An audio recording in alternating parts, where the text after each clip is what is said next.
Okay, so you all know that this is our 8th free live class of this free course.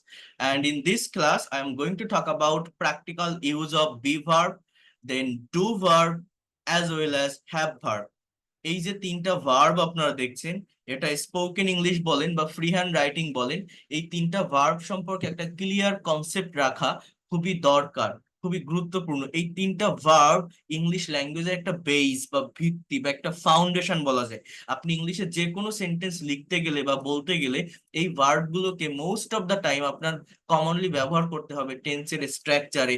এগুলো কখনো auxiliary verb হিসাবে বসে, আবার শুধু auxiliary verb না, এগুলো কখনো মেইন ভার্ব হিসাবেও বসতে পারে, আবার সেন্টেন্সকে নেগেটিভ বা ইন্ট্রোগেটিভ করার জন্য বসে। তো কখন এই ভার্ব গুলো অক্সিলারি ভার্ব হিসাবে বসে, কখন এই ভার্ব গুলো মেইন ভার্ব হিসাবে বসে, কখন এই ভার্ব গুলো নেগেটিভ বা ইন্ট্রোগেটিভ করার জন্য বসে, এবং এই ভার্ব গুলো ঠিক কেমন ধরনের অর্থ দেয়। যেমন অ্যাম ইজ আর আমরা জানি প্রেজেন্ট কন্টিনিউয়াস টেন্সে বসে, কিন্তু এগুলো প্রেজেন্ট ইনডিফিনিট টেন্সেও বসে। যেমন রহিম ইজ আ স্টুডেন্ট বা she is a beautiful girl, এগুলো প্রেজেন্ট ইনডিফিনিট টেন্স।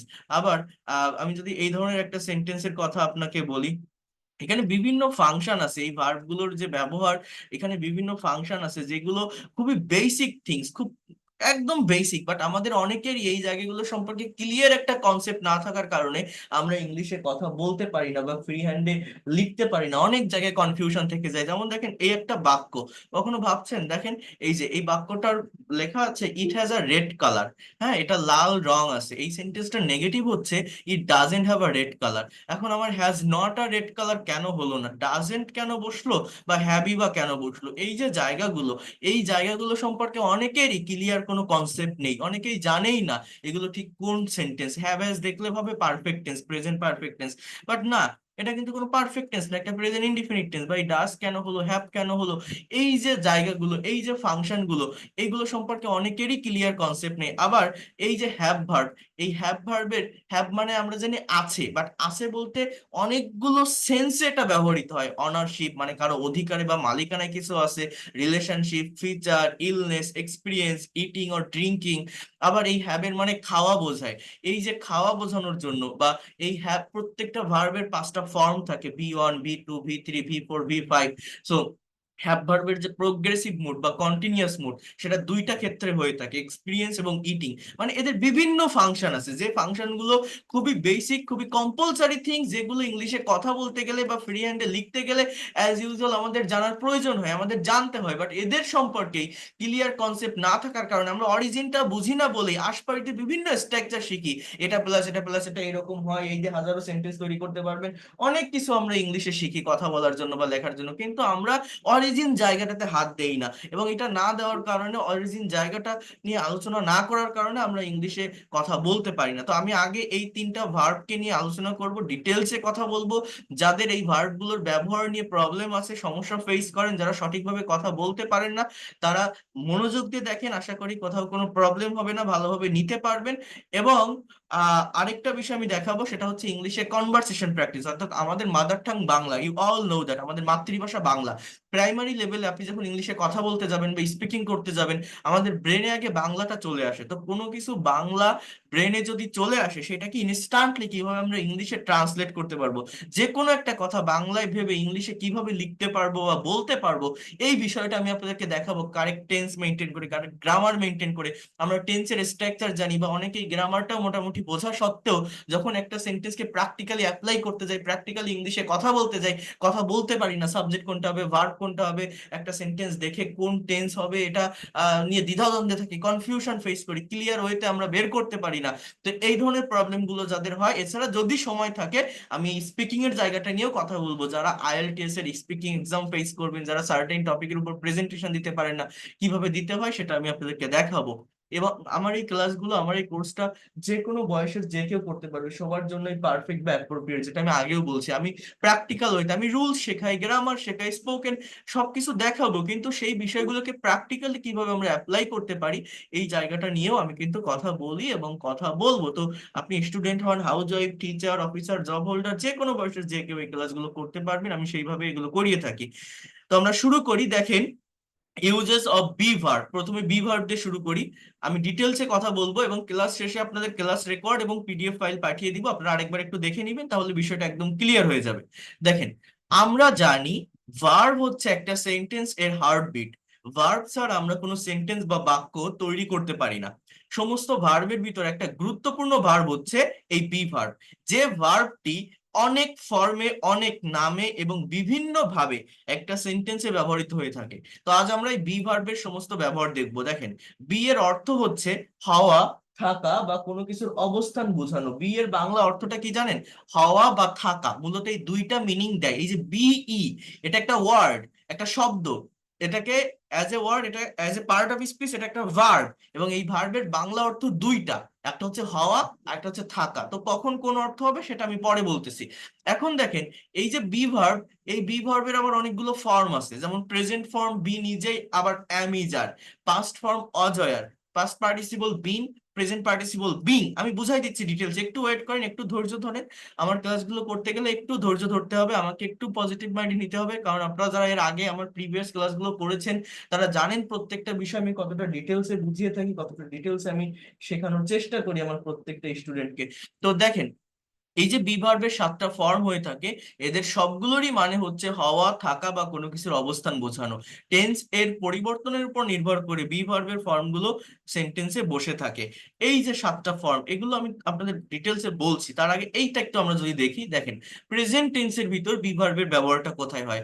আমি আগেই বলেছি, বি নিজেই একটা ভার্ব যার মানে হওয়া, থাকা বা কোনো কিছুর অবস্থান বোঝায়। এখানে বি নিজেই প্রেজেন্ট ফর্মে ব্যবহৃত হতে পারে। আবার এর প্রেজেন্ট ফর্ম গুলো হচ্ছে অ্যাম ইজ আর।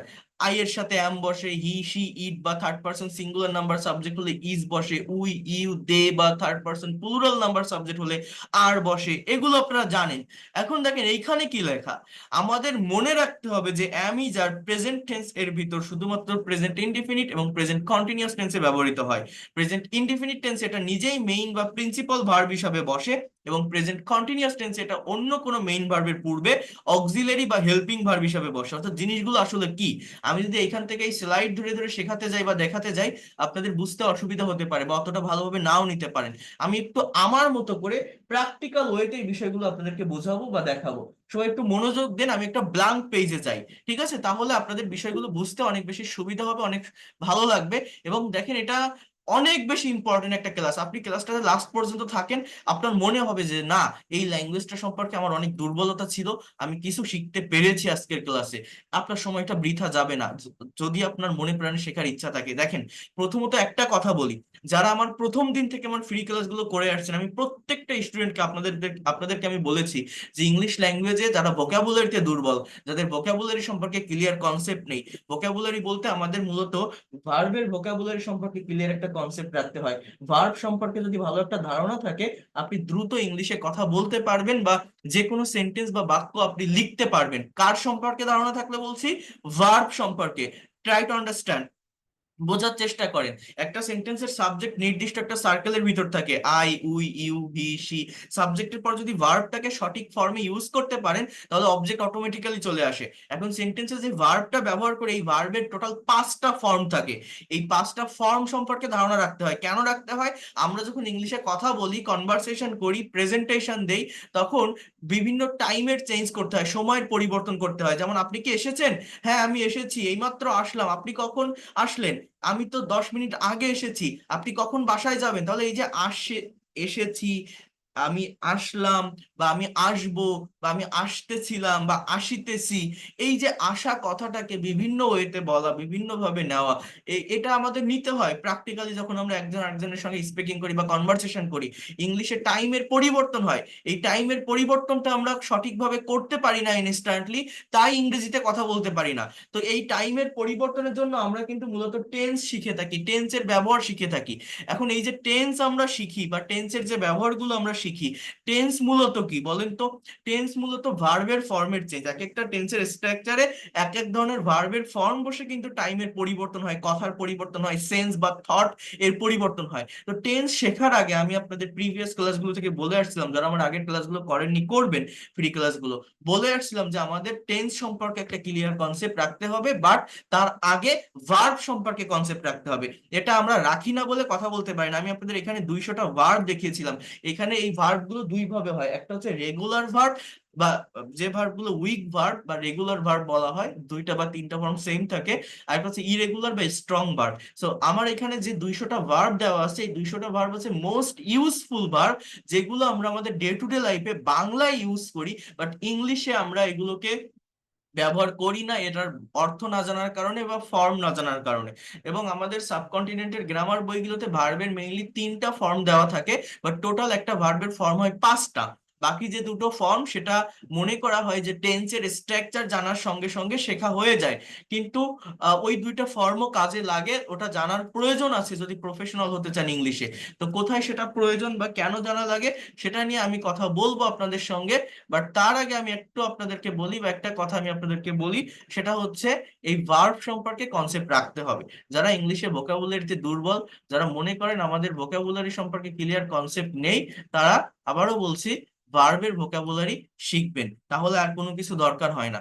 সাবজেক্ট এবং অবজেক্ট অটোমেটিক্যালি পাওয়া যায় যদি ভার্ব সম্পর্কে ধারণা রাখা যায়। তাহলে আমি যদি এই জিনিসটা একটু আপনাদেরকে বোঝানোর চেষ্টা করি, সবাই একটু মনোযোগ দিয়ে এই জায়গাটা বোঝার চেষ্টা করেন বা বিষয়গুলোকে নেওয়ার চেষ্টা করেন। জাস্ট ওয়েট আ মিনিট, আমি একটু অ্যাডমিট করে নিই, এদেরকে কয়েকজন জয়েন দিতে যাচ্ছে, একটু ওয়েট করেন, আমি দেখাচ্ছি আপনাদেরকে। নেটওয়ার্কের একটু প্রবলেম হচ্ছে, আমি জানি না কি হচ্ছে।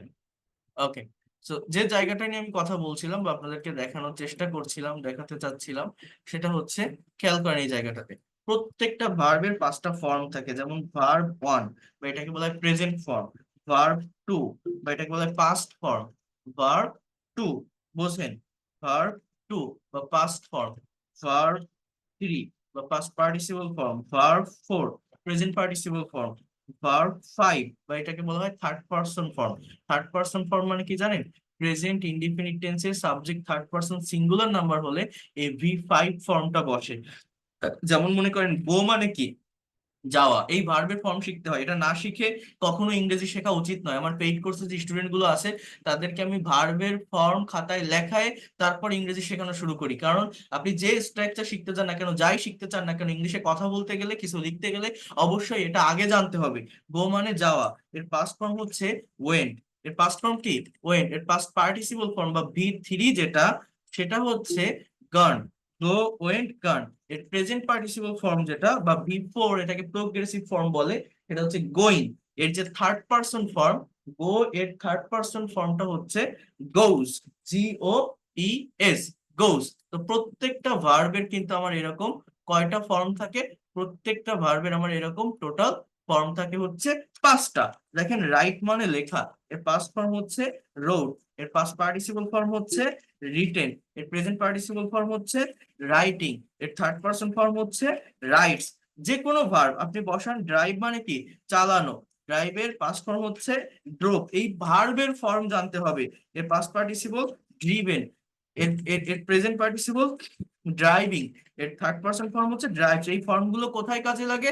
টেন্সের বিভিন্ন স্ট্রাকচারে। এখন আপনি টেন্স জেনে বসে থাকলেন, বাট ভার্বের ফর্ম যদি না জানেন, আপনি কি ইংলিশে কথা বলতে পারবেন বা ফ্রি হ্যান্ডে কোনো কিছু লিখতে পারবেন? পারবেন না কিন্তু। ড্র মানে আঁকা, এর পাস্ট ফর্ম কি, ড্রিউ। ড্র এর পাস্ট ফর্ম কি, drew. Past participle ড্রন। Present participle drawing. Third person ফর্মটা কি, ড্রস। এরকম ভাবে প্রত্যেকটা ভার্বের আমার কিন্তু 5টা ফর্ম থাকে।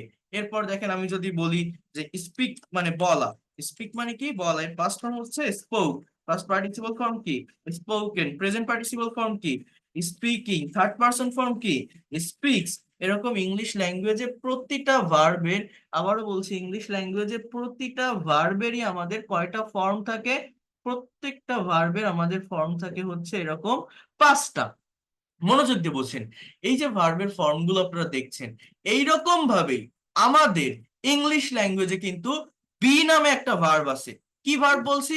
মনোযোগ দিয়ে বোঝেন, বি নামের একটা ভার্ব আছে। দেখেন এই যে বি, ই, বি, এটা বেস ফর্ম বা রুট ফর্মের ভার্ব। এইটা মানে অন্যান্য সব ভার্বের মতোই, বাট একটু ডিফারেন্ট। অর্থাৎ এই বি এর প্রেজেন্ট ফর্মটা হচ্ছে এম, ইজ, আর। এই বি এর পাস্ট ফর্মটা হচ্ছে ওয়াজ, ওয়ার। এই বি ভার্বের পাস্ট পার্টিসিপল ফর্ম যেটা, সেটা হচ্ছে বিন, BEEN। এর যে প্রেজেন্ট পার্টিসিপল ফর্ম সেটা হচ্ছে বিং। এর যে থার্ড পার্সন, মানে থার্ড পার্সন ফর্ম ওইভাবে হয় না, but subject third person singular number, অর্থাৎ হি সি হলে ইজ বা অজ এই ফর্মটা হয়। এই এই যে বি, এর বাংলা অর্থ দুইটা। আমি কি বলছি? দুইটা অর্থ। স্পিক মানে যেমন বলা, ড্র মানে যেমন আঁকা। এই বি এর দুইটা মিনিং, একটা হচ্ছে হওয়া আর একটা হচ্ছে থাকা। যেমন দেখেন, এখানে কখন কোন অর্থটা দেয়? যদি এক্সটেনশন অর্থাৎ ভার্বের পরের যে অংশটা, ওই জায়গাটাতে যদি প্লেস থাকে বা অ্যাডভার্বকে ইন্ডিকেট করা হয়, তাহলে বি এর মানে থাকা। আর যদি পার্সন থাকে বা নাউনকে ইন্ডিকেট করা হয়, তাহলে বি এর মানে হওয়া। জিনিসটাকে আমি বুঝাই বলতেছি, জাস্ট একটু ওয়েট করেন। এই যে ডু, এই ডু মানে হচ্ছে করা, এর পাস্ট ফর্ম হচ্ছে ডিড, পাস্ট পার্টিসিপল ফর্ম হচ্ছে ডান, প্রেজেন্ট পার্টিসিপল ফর্ম হচ্ছে ডুইং, থার্ড পারসন ফর্ম হচ্ছে ডাজ। এই যে হ্যাভ, হ্যাভ এর পাস্ট ফর্ম আমরা বলি হ্যাভ হ্যাজ হ্যাড, বাট না, হ্যাভ এর পাস্ট ফর্ম কিন্তু হ্যাড, এর পাস্ট পার্টিসিপল ফর্মও হ্যাড, এর প্রেজেন্ট পার্টিসিপল ফর্ম হচ্ছে হ্যাভিং, এবং থার্ড পারসন ফর্ম হচ্ছে হ্যাজ। এই যে প্রতিটা ভার্বের আমি কি বলছি যে পাঁচটা করে ফর্ম থাকে, এগুলো আমরা টেন্সের বিভিন্ন স্ট্রাকচারে লিখি। এখন একটু বোঝার চেষ্টা করেন, আমরা এই যে am is R, Aja wire বা have has had, do does did, এই ভার্বগুলোকে বোঝার চেষ্টা করেন।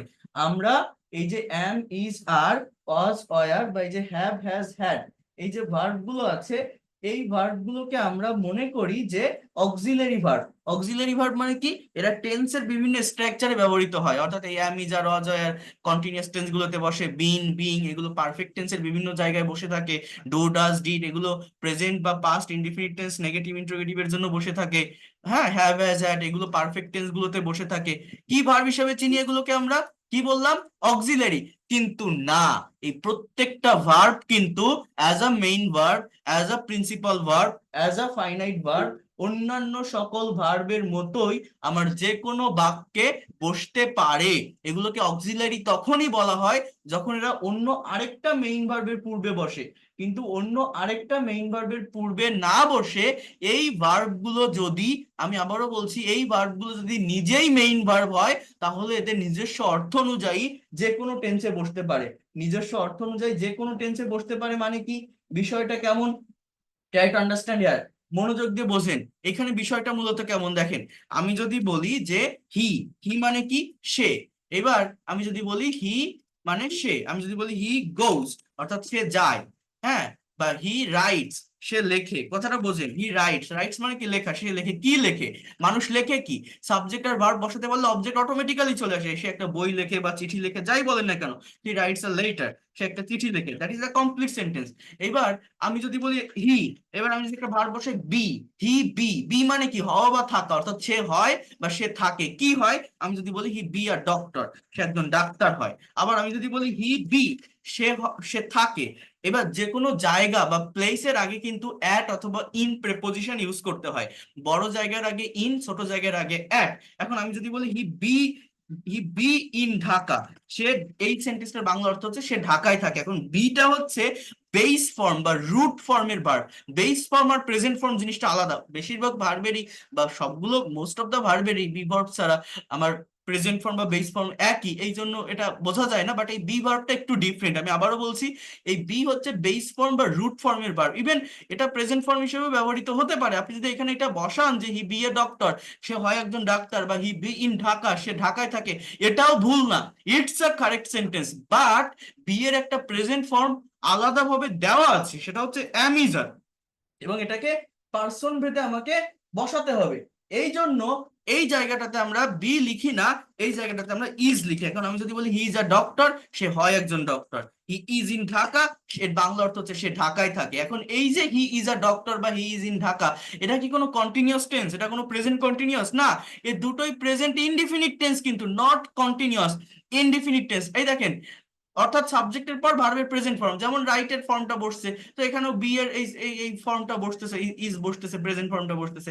এখন আমি যদি বলি যে সে একটা চিঠি লিখেছিল, তাহলে হি রাইটের পাস্ট ফর্ম হচ্ছে রোড, পাস্ট ইনডিফিনিট টেন্সে যায়। এই যে রাইটের পাস্ট ফর্ম কি রোড, তাহলে সে চিঠি লিখেছিল, কি লিখবো, হি রোট আ লেটার, হি রোট আ লেটার। তাহলে এই বি এর পাস্ট ফর্ম কি, অজয়ের, অজয়ের আমরা জানি পাস্ট কন্টিনিউয়াস টেন্সে বসে, সেটা অন্য একটা মেইন ভার্বের পূর্বে বসলে কন্টিনিউয়াস হবে। বাট যদি এরা নিজে একাই মেইন ভার্ব, মানে এই অজ ছাড়া যদি আর কোনো ভার্ব না থাকে, তাহলে এটা নিজেই মেইন ভার্ব, আর নিজে যদি মেইন ভার্ব হয়, এটা পাস্ট কন্টিনিউয়াস না, পাস্ট ইনডিফিনিট টেন্স। অর্থাৎ আমি যদি বলি হি ওয়াজ এ ডক্টর, এই সেন্টেন্সটার বাংলা অর্থ কি, যে সে একজন ডাক্তার ছিল। এই যে বাক্যটা আমি লিখলাম, কি লিখলাম, হি ওয়াজ আ ডক্টর, সে একজন ডাক্তার ছিল। আমি যদি বলি হি ওয়াজ ইন ঢাকা, এই সেন্টেন্সটার বাংলা অর্থ কি, সে ঢাকায় ছিল। এটা কোন tense, past indefinite, not continuous. তাহলে এইভাবে আমি যদি বলি যে সে একটা চিঠি লিখতেছে বা লিখিতেছে, লিখছে, প্রেজেন্ট কন্টিনিউয়াস টেন্স কি, হি ইজ। আমার কন্টিনিউয়াস টেন্সে এই অক্সিলারি ভার্বটা আসে, he is writing a letter. এটা কন্টিনিউয়াস টেন্সের স্ট্রাকচার, আমরা প্রত্যেকেই জানি, he is writing a letter. এইখানে কিন্তু আমার এই ইজটা অক্সিলারি ভার্ব এবং রাইটিংটা মেইন ভার্ব। আবার এই যে বি ভার্ব, যেটার মানে প্রেজেন্ট ফর্ম অ্যাম ইজ আর, এটারও কিন্তু একটা কন্টিনিউয়াস ফর্ম আছে, সেটা হচ্ছে বিং। এই রাইটের কন্টিনিউয়াস ফর্ম কি, রাইটিং। তাহলে বি এর কন্টিনিউয়াস বিং, রাইটের পাস্ট পার্টিসিপল কি, রিটেন, বি এর পাস্ট পার্টিসিপল বিং। তাহলে এই ফর্মগুলো কিন্তু আপনি ইউজ করতে পারেন। অর্থাৎ আপনি যদি এখানে বলেন যে সে একজন ডাক্তার হচ্ছে, অর্থাৎ ডাক্তার হওয়াটা তার একটা প্রোগ্রেসিভ, তা একটা প্রোগ্রেসের ভিতর আছে। তাহলে আপনি যদি বলেন he is being a doctor, he is being a doctor, এর বাংলা অর্থ কি, সে একজন ডাক্তার হচ্ছে, he is being a doctor. তাহলে আপনি যদি এখানেও যদি বলেন he is being in Dhaka, সে ঢাকায় থাকছে, আমরা বলি না হি ইজ লিভিং, সে থাকতেছে, বসবাস করতেছে। তো আপনি এইভাবেও যদি বলেন he is being being in Dhaka, তাহলে এটা কোন টেন্স, প্রেজেন্ট কন্টিনিউয়াস টেন্স। তাহলে এই রাইট দিয়ে আপনি যদি পারফেক্ট টেন্সেও সেন্টেন্স লেখেন, আপনি যদি বলেন পারফেক্ট টেন্সের হ্যাজ বা হ্যাভ হয়, হ্যাভ হ্যাজ হয়, তাহলে হি হ্যাজ রাইটের past participle written, he has written a letter, অর্থাৎ সে একটা চিঠি লিখেছে। তাহলে এই বি এর পাস্ট পার্টিসিপল কি, বিন। তাহলে বি মানে কি, হওয়া বা থাকা। তাহলে বিন মানে কি, হয়েছে বা থেকেছে, এরকম একটা অর্থ দেয়। তাহলে আপনি যদি বলেন সে একজন ডাক্তার হয়েছে, তাহলে কি হবে, হি হ্যাজ বিন আ ডক্টর। আমরা এই হ্যাভ বিন বা হ্যাজ বিন দেখলে মনে করি কি, যে এটা কোনো পারফেক্ট কন্টিনিউয়াস টেন্স বা প্যাসিভ ভয়েসের কোনো কিছু, বাট না, এটা কোনো অক্সিলারি ভার্ব না। এটা পারফেক্ট কন্টিনিউয়াস টেন্স হলে হ্যাভ বিন বা হ্যাজ বিন এর পরে আরেকটা ভার্ব বসে, তার সঙ্গে আইএনজি হয়, বা প্যাসিভ ভয়েস হলে আরেকটা ভার্বের পাস্ট পার্টিসিপল ফর্ম বসে। এখানে আর কোনো ভার্ব নেই, এখানে এই বিনটাই মেইন ভার্ব। এটা প্রেজেন্ট পারফেক্টের একদম অ্যাক্টিভের একটা সেন্টেন্স, নট প্যাসিভ আর নট পারফেক্ট কন্টিনিউয়াস, অ্যাক্টিভেরই একটা সেন্টেন্স। আমি যদি বলি সে ঢাকায় থেকেছে 2 মাস, he has been in Dhaka for 2 month, for 2 month. এই যে জায়গাটা, অর্থাৎ এটা এই যে বিনটা, এই বিনটা কি, বি এর পাস্ট পার্টিসিপল বিন। এই বিনটা কি, বি এর প্রেজেন্ট পার্টিসিপল বিন। অর্থাৎ আমি আপনাদের মূলত কি বোঝাতে চাচ্ছি, বা আমি মূলত কি বলতে চাচ্ছি, এই কথাটা বোঝেন, এক কথায় বোঝেন বিষয়টাকে। সেটা হচ্ছে আমরা যেটা জানি, অর্থাৎ এই যে am is are, was were, have has had, do does did বা বিন বিং, এগুলোকে আমরা অক্সিলারি ভার্ব হিসাবে চিনি। অ্যামিজার প্রেজেন্ট কন্টিনিউয়াস টেন্সে বসে, অজয়ার পাস্ট কন্টিনিউয়াস টেন্সে বসে, have has had perfect tense অর্থাৎ প্রেজেন্ট পাস্ট বা ফিউচার পারফেক্ট টেন্সে বসে, বা বিন বা বিং এগুলো প্যাসিভের বিভিন্ন জায়গায় অক্সিলারি ভার্ব হিসেবে বসে। কিন্তু না, এই ধারণা, এই কনসেপ্টটা আমাকে বাদ দিতে হবে। আমাদের এই বিষয়টা মনে রাখতে হবে, সেটা হচ্ছে এই যে am is are, was were, have has had, do does did, এদের একটা নিজস্ব মিনিং আছে, এদের একটা নিজস্ব নাম আছে, সেটা হচ্ছে বি ভার্ব, ডু ভার্ব এবং হ্যাভ ভার্ব। এবং এই ভার্বগুলোরও অন্যান্য সকল প্রিন্সিপাল ভার্ব বা ফাইনাইট ভার্বের মতো 5টা ফর্ম আছে। গো, ওয়েন্ট, গান, গোয়িং, গজ, অর্থাৎ গো ভার্বের যেমন 5টা ফর্ম আছে, রাইট ভার্বের যেমন 5টা ফর্ম আছে, ড্রাইভের যেমন ফর্ম আছে, এই অ্যামিজারেরও 5টা ফর্ম আছে। এবং অন্যান্য সকল প্রিন্সিপাল ভার্ব বা মেইন ভার্ব বা ফাইনাইট ভার্বগুলো যেমন যে কোনো টেন্সের স্ট্রাকচারে তাদের নিজস্ব অর্থ অনুযায়ী এবং ফর্ম অনুযায়ী যেমন বসতে পারে, এই গোটাকে আমাদের ইংলিশে টেন্সের স্ট্রাকচার কয়টা, 12টা টেন্সের স্ট্রাকচারে আপনি এগুলোকে ব্যবহার করতে পারবেন। আই গো, আমি যাই, I go to school, I went to school, I will go to school, I am going to school, I was going to school, I will be going to school, I have gone to school, I had gone to school, I will have gone to school, I have been going to school since morning। আমি 12টা টেন্সে গো ভার্বটাকে ব্যবহার করতে পারবো এই ফর্মগুলো দিয়ে। সেই রকম ভাবে এই বি ভার্বটাকে, অর্থাৎ এই অ্যামিজার, অজয়ার, বিন, বিং, এই যে ভার্বগুলো বা do does did have has had having, এই ভার্বগুলোকেও অন্যান্য সকল মেইন ভার্ব বা প্রিন্সিপাল ভার্বের মতো যে কোনো টেন্সের স্ট্রাকচারে তাদের নিজস্ব অর্থ অনুযায়ী এবং মিনিং অনুযায়ী তাদের নিজস্ব ফর্ম অনুযায়ী as a main verb, as a principal verb আপনি কিন্তু ইউজ করতে পারবেন। অর্থাৎ এরা যে শুধু কন্টিনিউয়াস টেন্সে বসে বা শুধু পারফেক্ট টেন্সে বসে, বিষয়টা এরকম না। এরা যে কোনো টেন্সে তাদের নিজস্ব অর্থ অনুযায়ী as a main verb, as a finite verb, as a principal verb অন্যান্য সকল প্রিন্সিপাল ভার্বের মতো বসতে পারে। অন্যান্য সকল প্রিন্সিপাল ভার্বের মতো এদেরও 5টা ফর্ম আছে এবং তারা নিজস্ব অর্থ দিতে পারে। এদেরকে অক্সিলারি বা হেল্পিং কখন বলি? যখন এরা অন্য আরেকটা মেইন ভার্বের পূর্বে বসে সেন্টেন্স গঠন করে। তার আগে আমি বলবো না যে অ্যামিজ আর ওয়াজ আর এগুলো অক্সিলারি ভার্ব। প্রত্যেকটা ভার্বের নাম আছে, এগুলোকে বলা হয় be verb, do verb, have verb. এবং আবারও বলছি, মেইন ভার্ব হিসেবে কিন্তু এরা যে কোনো টেন্সে বসতে পারে। তাহলে আমার কথা কি বুঝতে পারছেন? আমরা যে এই কনসেপ্টটা রাখি যেগুলো অক্সিলারি ভার্ব বা এগুলো শুধু কন্টিনিউয়াস টেন্সে বসে বা পারফেক্ট টেন্সে বসে, বিষয়টা এরকম না। যে কোনো টেন্সে বসতে পারে অন্যান্য সকল মেইন ভার্বের মতো এদের নিজস্ব অর্থ অনুযায়ী। এবং বি এর দুইটা অর্থ কি বললাম? হওয়া বা থাকা। মানে বি ভার্বটার পরে যদি প্লেস থাকে, অ্যাডভার্ব থাকে, তাহলে বি এর মানে থাকা। যদি পার্সন বা নাউন থাকে তাহলে বি এর মানে হওয়া। আমার কথাগুলো কি আপনারা বুঝতে পেরেছেন? একটু রেসপন্স করেন তো। Have you understood what I have said? Clear? Yes, sir. Yes, yes. Thank you, That's it. ধন্যবাদ। দেখেন, আমি যাদেরকে শেখাই, যারা পেইড কোর্সে আসছেন, যারা আসবেন, তারা বুঝতে পারবেন এখান থেকে কতটা ডেভেলপমেন্ট আপনি পান। আমি আমার ভিতর থেকে বোঝানোর চেষ্টা করি, আমি অনেকটা পরিশ্রম করে পড়াই। আমি যাদেরকেই পড়াই, সে আপনি ফ্রি ক্লাস করেন বা পেইড কোর্স করেন, যাতে করে আপনি আমাকে মনে রাখেন যে এরকম একটা লোক ছিল, আমি এইভাবে ল্যাঙ্গুয়েজটা শিখছিলাম, এই ল্যাঙ্গুয়েজটা এইভাবেও শেখা যায়। কারণ এই সমস্ত বিষয়গুলো খুবই বেসিক, খুবই কম্পালসারি থিংস, বাট আমাদের অনেকেরই এই জায়গাগুলো সম্পর্কে ক্লিয়ার একটা কনসেপ্ট নেই। আর না থাকার কারণে আপনি বিশ্বাস করেন পদে পদে বিভিন্ন জায়গায় আপনি ভুল করবেন।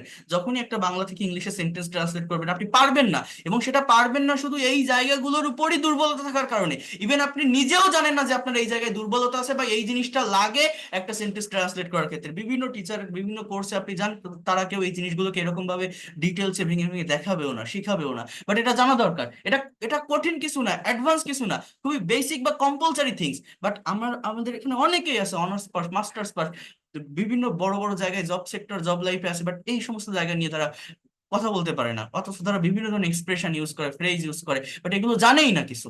না জানার কারণে যখন প্র্যাকটিক্যাল ইংলিশে কথা বলতে যায়, কারোর সঙ্গে প্রফেশনালি কমিউনিকেশন করতে যায়, তারা পদে পদে টেন্সের জায়গায় ভুল করে, ভার্বের জায়গায় ভুল করে। ভুল তো হবেই। তো এখন দেখেন, আমি স্লাইডে আসি। তো আমি এখানে তাহলে কি বলছিলাম যে আমাদের মনে রাখতে হবে এই অ্যাম ইজ আর প্রেজেন্ট টেন্সের ভিতর প্রেজেন্ট ইনডিফিনিট এবং প্রেজেন্ট কন্টিনিউয়াস টেন্সে ব্যবহৃত হয়। অর্থাৎ প্রেজেন্ট ইনডিফিনিট টেন্সে এই ভার্বগুলো মেইন ভার্ব হিসাবে বসবে, যার বাংলা অর্থ থাকবে সেটা কি? হওয়া বা থাকা। আর কন্টিনিউয়াস টেন্সে যদি হয়, অন্য একটা মেইন ভার্বের পূর্বে বসবে, অর্থাৎ অক্সিলারি ভার্ব হিসেবে বসবে। আর যখন এই ভার্বগুলো অক্সিলারি বা হেল্পিং ভার্ব হিসেবে বসে, তখন কিন্তু এরা কোনো অর্থ দেয় না, দ্যাট ইজ নো মিনিং। এই যে বলছি হওয়া বা থাকা, এই ধরনের অর্থ তারা দিবে না। এরা জাস্ট সেন্টেন্সকে নেগেটিভ বা ইন্ট্রোগেটিভ করার জন্য ব্যবহৃত হয়, অথবা কি বলবো, বসবে। এরপর দেখেন, তাহলে আমার এইখানে যে সেন্টেন্স গুলো আছে, এখানে কিছু সেন্টেন্স আপনারা দেখতে পারছেন নিশ্চয়ই। I am a doctor, he is a teacher, they are farmers, Rahim is a good boy, you are a very smart girl, he is good at English, Karim is a scientist, Rupa is a beautiful girl. Those sentences are present indefinite tense. এই যে sentence গুলো কিসে আছে? Present indefinite tense আছে। Am is are দেখলেই যে আমরা মনে করি কন্টিনিউয়াস, বাট না, এখানে কিন্তু এই অ্যামিজারটাই মেইন ভার্ব। এই যে ডক্টর, টিচার, ফার্মার, এইগুলোকে কি বলে জানেন? আমরা অনেকে বলি অবজেক্ট, তাই না? যে একটা সেন্টেন্স তৈরির স্ট্রাকচার কি? Subject plus verb plus object. But না, আপনাকে কি বলতে হবে জানেন? Subject plus verb plus extension. Extension মানে কি? অতিরিক্ত যে অংশটা, ওই জায়গায় আমার 3টা কম্পোনেন্ট অফ সেন্টেন্স বসে মোস্ট অফ দ্য টাইম। সেটা হচ্ছে কমপ্লিমেন্ট, অবজেক্ট এবং অ্যাডভার্বিয়াল। অবজেক্ট তাকেই বলে যখন কোনো সেন্টেন্স বা বাক্যের ভার্বকে কি বা কাকে দ্বারা প্রশ্ন করে উত্তর পাওয়া যায়। যখন কোনো সেন্টেন্স বা বাক্যের ভার্বকে কোথায়, কখন, কিভাবে দ্বারা প্রশ্ন করে উত্তর পাওয়া যায়, তাকে অ্যাডভার্ব বলে। আর এই যে সেন্টেন্স গুলোতে অ্যাম, ইজ আর ওয়াজ ওয়্যার, অর্থাৎ এই বি ভার্ব গুলো মেইন ভার্ব হিসাবে থাকে, সেই সেন্টেন্সের এক্সটেনশনে যে ওয়ার্ড গুলো থাকে তাকে কমপ্লিমেন্ট বলে। অর্থাৎ এগুলোকে বলা হয় কমপ্লিমেন্ট যুক্ত সেন্টেন্স। কি সেন্টেন্স? আবারও বলছি, কমপ্লিমেন্ট যুক্ত সেন্টেন্স। কমপ্লিমেন্ট মানে কি জানেন? পরিপূরক। যে সেন্টেন্সের সাবজেক্ট এবং এক্সটেনশনের বস্তুটা একই থাকে, অর্থাৎ যে আই সেই ডক্টর, যে হি সেই টিচার, যে দে তারাই ফার্মার। এই যে অ্যাম ইজ আর ভার্ব গুলোর আরেকটা নাম আছে, লিঙ্কিং ভার্ব বা কপিউলেটিভ ভার্ব, অর্থাৎ সাবজেক্ট এবং এক্সটেনশনের ভিতরে একটা লিঙ্ক, একটা ব্রিজ স্থাপন করে। ঠিক আছে, তো এই জিনিসগুলো জানতে হয়। কেন জানতে হয় জানেন? যে সেন্টেন্সের অবজেক্ট থাকে না সেগুলোকে বড় করা যায় না, বা অ্যাডভার্ব থাকে না এগুলোকে কোনো প্যাসিভ করা যায় না, দে আর ফার্মার্স। এই সেন্টেন্সটা আপনাকে কেউ দিয়ে যদি বলে এটার প্যাসিভ ভয়েস করো, তো আপনি কোনোদিন করতে পারবেন না, এর প্যাসিভ হয় না, কারণ এর কোনো অবজেক্ট নেই। এই সেন্টেন্স গুলো এখানেই শেষ। তো এই জন্য এই যে জায়গাগুলো, এগুলো সম্পর্কে একটা ক্লিয়ার কনসেপ্ট আমাদের রাখতে হয়। আচ্ছা, এখন প্রেজেন্ট কন্টিনিউয়াস টেন্সে আমরা অ্যামিজার কিভাবে বসাই বলছি? অক্সিলারি ভার্ব হিসাবে। এটা বসে শুধুমাত্র নেগেটিভ ইন্ট্রোগেটিভের জন্য বা স্ট্রাকচারটাকে মেনটেন করার জন্য। এখানে কিন্তু যেটা বললাম বি এর মানে হওয়া বা থাকা, এই ধরনের কোনো মিনিং বা অর্থ দেয় না। তো তাহলে দেখেন, সাবজেক্ট প্লাস অ্যামিজার প্লাস ভার্বের প্রেজেন্ট ফর্মের সঙ্গে আইএনজি প্লাস অবজেক্ট। যেমন হি ইজ প্লেইং ফুটবল, সে ফুটবল খেলছে। They R drawing a picture, তারা একটা ছবি আঁকছে। Karim is working at a company, Karim একটা কোম্পানিতে কাজ করছে। I am doing my homework, আমি আমার হোমওয়ার্ক করছি। She is going to the market, সে বাজারে যাচ্ছে। You are writing a letter, তুমি একটা চিঠি লিখছো। এই যে সেন্টেন্স বা এই যে বাক্যগুলো আপনি দেখছেন, এই বাক্যগুলো, আবারও বলছি, এই যে সেন্টেন্স বা বাক্যগুলো আপনারা দেখছেন, এই বাক্যগুলো হচ্ছে প্রেজেন্ট কন্টিনিউয়াস টেন্সের সেন্টেন্স। এখানে অ্যামিজারের পরে একটা করে মেইন ভার্ব আছে, অর্থাৎ প্লেইং, ড্রয়িং, ওয়ার্কিং, ডুইং। এবং আপনাকে মনে রাখতে হবে যে এগুলোই মূলত এখানে অর্থ দেয়, অ্যামিজার কোনো অর্থ দেয় না। অ্যামিজারের কাজটা কি? সেটা হচ্ছে নেগেটিভ ইন্ট্রোগেটিভ। যেটা আমি আপনাদের যখন টেন্সের ক্লাস নিয়েছিলাম সেটা আমি বলেছিলাম যে যে কোনো সেন্টেন্সকে নেগেটিভ করতে গেলে অক্সিলারি ভার্বের সাথে যদি নট বসান, অর্থাৎ অ্যাফার্মেটিভ বা মেইন সেন্টেন্সে আমার অক্সিলারি ভার্ব থাকে, হ্যাঁ, অক্সিলারি ভার্বের সাথে নট বসালে একটা সেন্টেন্স নেগেটিভ হবে। অক্সিলারি ভার্বটাকে সাবজেক্টের আগে নিয়ে আসলে ইন্ট্রোগেটিভ হবে। তার সাথে নট বসালে নেগেটিভ ইন্ট্রোগেটিভ সেন্টেন্স হয়। আমরা সেন্টেন্স শুধু করে রেখে দিব না, সেন্টেন্সকে কিন্তু ভাঙতে হবে, ট্রান্সফর্ম করতে হবে, তাহলে দ্রুত ফ্লুয়েন্ট হওয়া যায়। যেমন you are writing a letter, তুমি একটা চিঠি লিখছো। You are not writing a letter, তুমি চিঠি লিখছো না। Are you writing a letter, তুমি কি একটা চিঠি লিখছো? Aren't you writing a letter, তুমি কি একটা চিঠি লিখছো না? Aren't you writing a letter, তুমি কি একটা চিঠি লিখছো না? দে আর প্লেইং ফুটবল, তারা ফুটবল খেলছে। They are not playing football, তারা ফুটবল খেলছে না। আর দে প্লেইং ফুটবল, তারা কি ফুটবল খেলছে? আরএন্ট দে প্লেইং ফুটবল, তারা কি ফুটবল খেলছে না? আরএন্ট দে প্লেইং ফুটবল, তারা কি ফুটবল খেলছে না? তো এইভাবে এই সেন্টেন্স বা বাক্যগুলো আমাদের তৈরি করতে হয়, আমাদের লিখতে হয়। এরপর দেখেন এই জায়গাটাতে আমার ইন্ট্রোগেটিভ সেন্টেন্স কথাটা বুঝবেন। ইন্ট্রোগেটিভ সেন্টেন্স হচ্ছে আমার মূলত আহ দুই ধরনের হয়। একটাকে বলা হয় ইয়েস নো কোশ্চেন, অর্থাৎ অক্সিলারি ভার্ব দিয়ে যে কোশ্চেনটা হয় তাকে ইয়েস নো কোশ্চেন বলে, যার উত্তরটা ইয়েস বা নো দিয়ে কমপ্লিট করা যায়। আরেকটা হচ্ছে ডাবল ইমেজ বা ইনফরমেটিভ কোশ্চেন, অর্থাৎ ওই ইয়েস নো কোশ্চেনের আগে সিচুয়েশন অনুযায়ী আপনি যদি একটা ডাবল ইমেজ ওয়ার্ড বসান, তাকে ইনফরমেটিভ কোশ্চেন বলে। ইনফরমেটিভ কেন বলে? এখানে একটা ইনফরমেশন দিতে হয়, একটা তথ্য ইনক্লুড করতে হয়। অর্থাৎ আমি যদি বলি আর দে প্লেইং ফুটবল, অর্থাৎ তারা কি ফুটবল খেলছে, you can say that yes or no. কিন্তু আমি যদি বলি where are they playing football, তাহলে বাংলাটা কি দাঁড়ায়? যে তারা কোথায় ফুটবল খেলছে। Where are they playing football মানে কি? তারা কোথায় ফুটবল খেলছে। তো এই জায়গায় আপনাকে কিন্তু একটু ডিটেলসে অ্যান্সার দিতে হবে। এই জায়গায় কিন্তু আপনাকে ডিটেলসে অ্যান্সার দিতে হবে যে তারা এই জায়গাটাতে খেলছে। তো এই জন্য এগুলোকে বলা হয় informative question. Why are they playing football, তারা কেন ফুটবল খেলছে। How are they playing football, তারা কিভাবে ফুটবল খেলছে। Why aren't they playing football, তারা কেন ফুটবল খেলছে না। এটা আপনার সিচুয়েশনের উপর ডিপেন্ড করবে, অর্থাৎ আপনি যে সিচুয়েশনে কথা বলতে চাচ্ছেন, যে ধরনের ডাবল ইউএস ওয়ার্ড ইউজ করতে চাচ্ছেন, সিচুয়েশন অনুযায়ী সেই ওয়ার্ডটাকে আপনারা ইউজ করবেন। তাহলে দেখেন একটা সেন্টেন্স থেকে আমরা কতগুলো সেন্টেন্সে পরিণত করতে পারি, ট্রান্সফর্ম করতে পারি। সেন্টেন্স কিন্তু এইভাবে ট্রান্সফর্ম করা শিখতে হয়, অর্থাৎ affirmative, negative, interrogative, negative interrogative, double US word plus interrogative or negative interrogative. যেমন এই সেন্টেন্সগুলোর অ্যাকচুয়াল মিনিং কি আপনি জানেন বা বের করতে পারেন? এই সেন্টেন্সগুলোর অ্যাকচুয়াল অর্থটা কি বা অ্যাকচুয়াল বাংলা মিনিংটা কি? আমরা অনেকেই জানি না, অনেকেই আমরা করতে পারি না, বেরই করতে পারি না এই জিনিসগুলোকে। যেমন দেখেন, he is driving a car, সে একটা গাড়ি চালাচ্ছে। He is not driving a car, সে গাড়ি চালাচ্ছে না। Is he driving a car, সে কি একটা গাড়ি চালাচ্ছে। Isn't he driving a car, সে কি গাড়ি চালাচ্ছে না। Isn't he driving a car, সে কি গাড়ি চালাচ্ছে না। Why is he driving a car, সে কেন গাড়ি চালাইতেছে, where is he driving a car, সে কোথায় গাড়ি চালাচ্ছে, how is he driving a car, সে কিভাবে গাড়ি চালাচ্ছে, why isn't he driving a car, সে কেন গাড়ি চালাচ্ছে না, when isn't he driving a car, সে কখন গাড়ি চালাচ্ছে না, where isn't he driving a car, সে কোথায় গাড়ি চালাচ্ছে না। এরপর আমি বলি দেখেন পাস্ট টেন্স। পাস্ট টেন্সের ক্ষেত্রে কি হয়, অ্যাম ইজ আর এর জায়গায় ওয়াজ আর বসবে, এবং এই অজয়েরও কিন্তু মনে রাখবেন দুইটা সেন্সে বসবে, একটা হচ্ছে পাস্ট ইনডিফিনিটে অজয়ের হতে পারে, পাস্ট কন্টিনিউয়াসে হতে পারে। পাস্ট ইনডিফিনিটে এটা মেইন ভার্ব, পাস্ট কন্টিনিউয়াসে অক্সিলারি ভার্ব, হেল্পিং ভার্ব হিসেবে সেটা বসবে। The same things, যেমন he was a good boy, I was a teacher, they were players, Rohim was a doctor, you were happy, you were a smart girl. Those are past indefinite tense, not continuous. অর্থাৎ was were দেখলেই যে আমরা continuous বলবো এরকম না, এগুলো আমার কোন টেন্স, পাস্ট ইনডিফিনিট টেন্স। আমার সামনের দিকে এগোতে হবে, আমি সেইগুলো নিয়ে একটু দেখাই।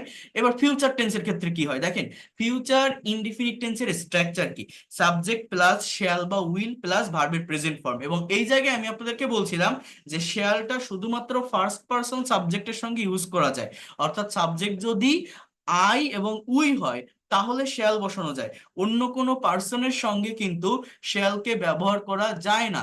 কিন্তু উইলটাকে যে কোনো পার্সন, ফার্স্ট পার্সন হোক, সেকেন্ড পার্সন হোক বা থার্ড পার্সন হোক, যে কোনো পার্সনের সঙ্গেই উইলের ব্যবহার করা যায়, এই জন্য শেয়ালকে স্কিপ করে সব জায়গায় উইলের ব্যবহার করবেন।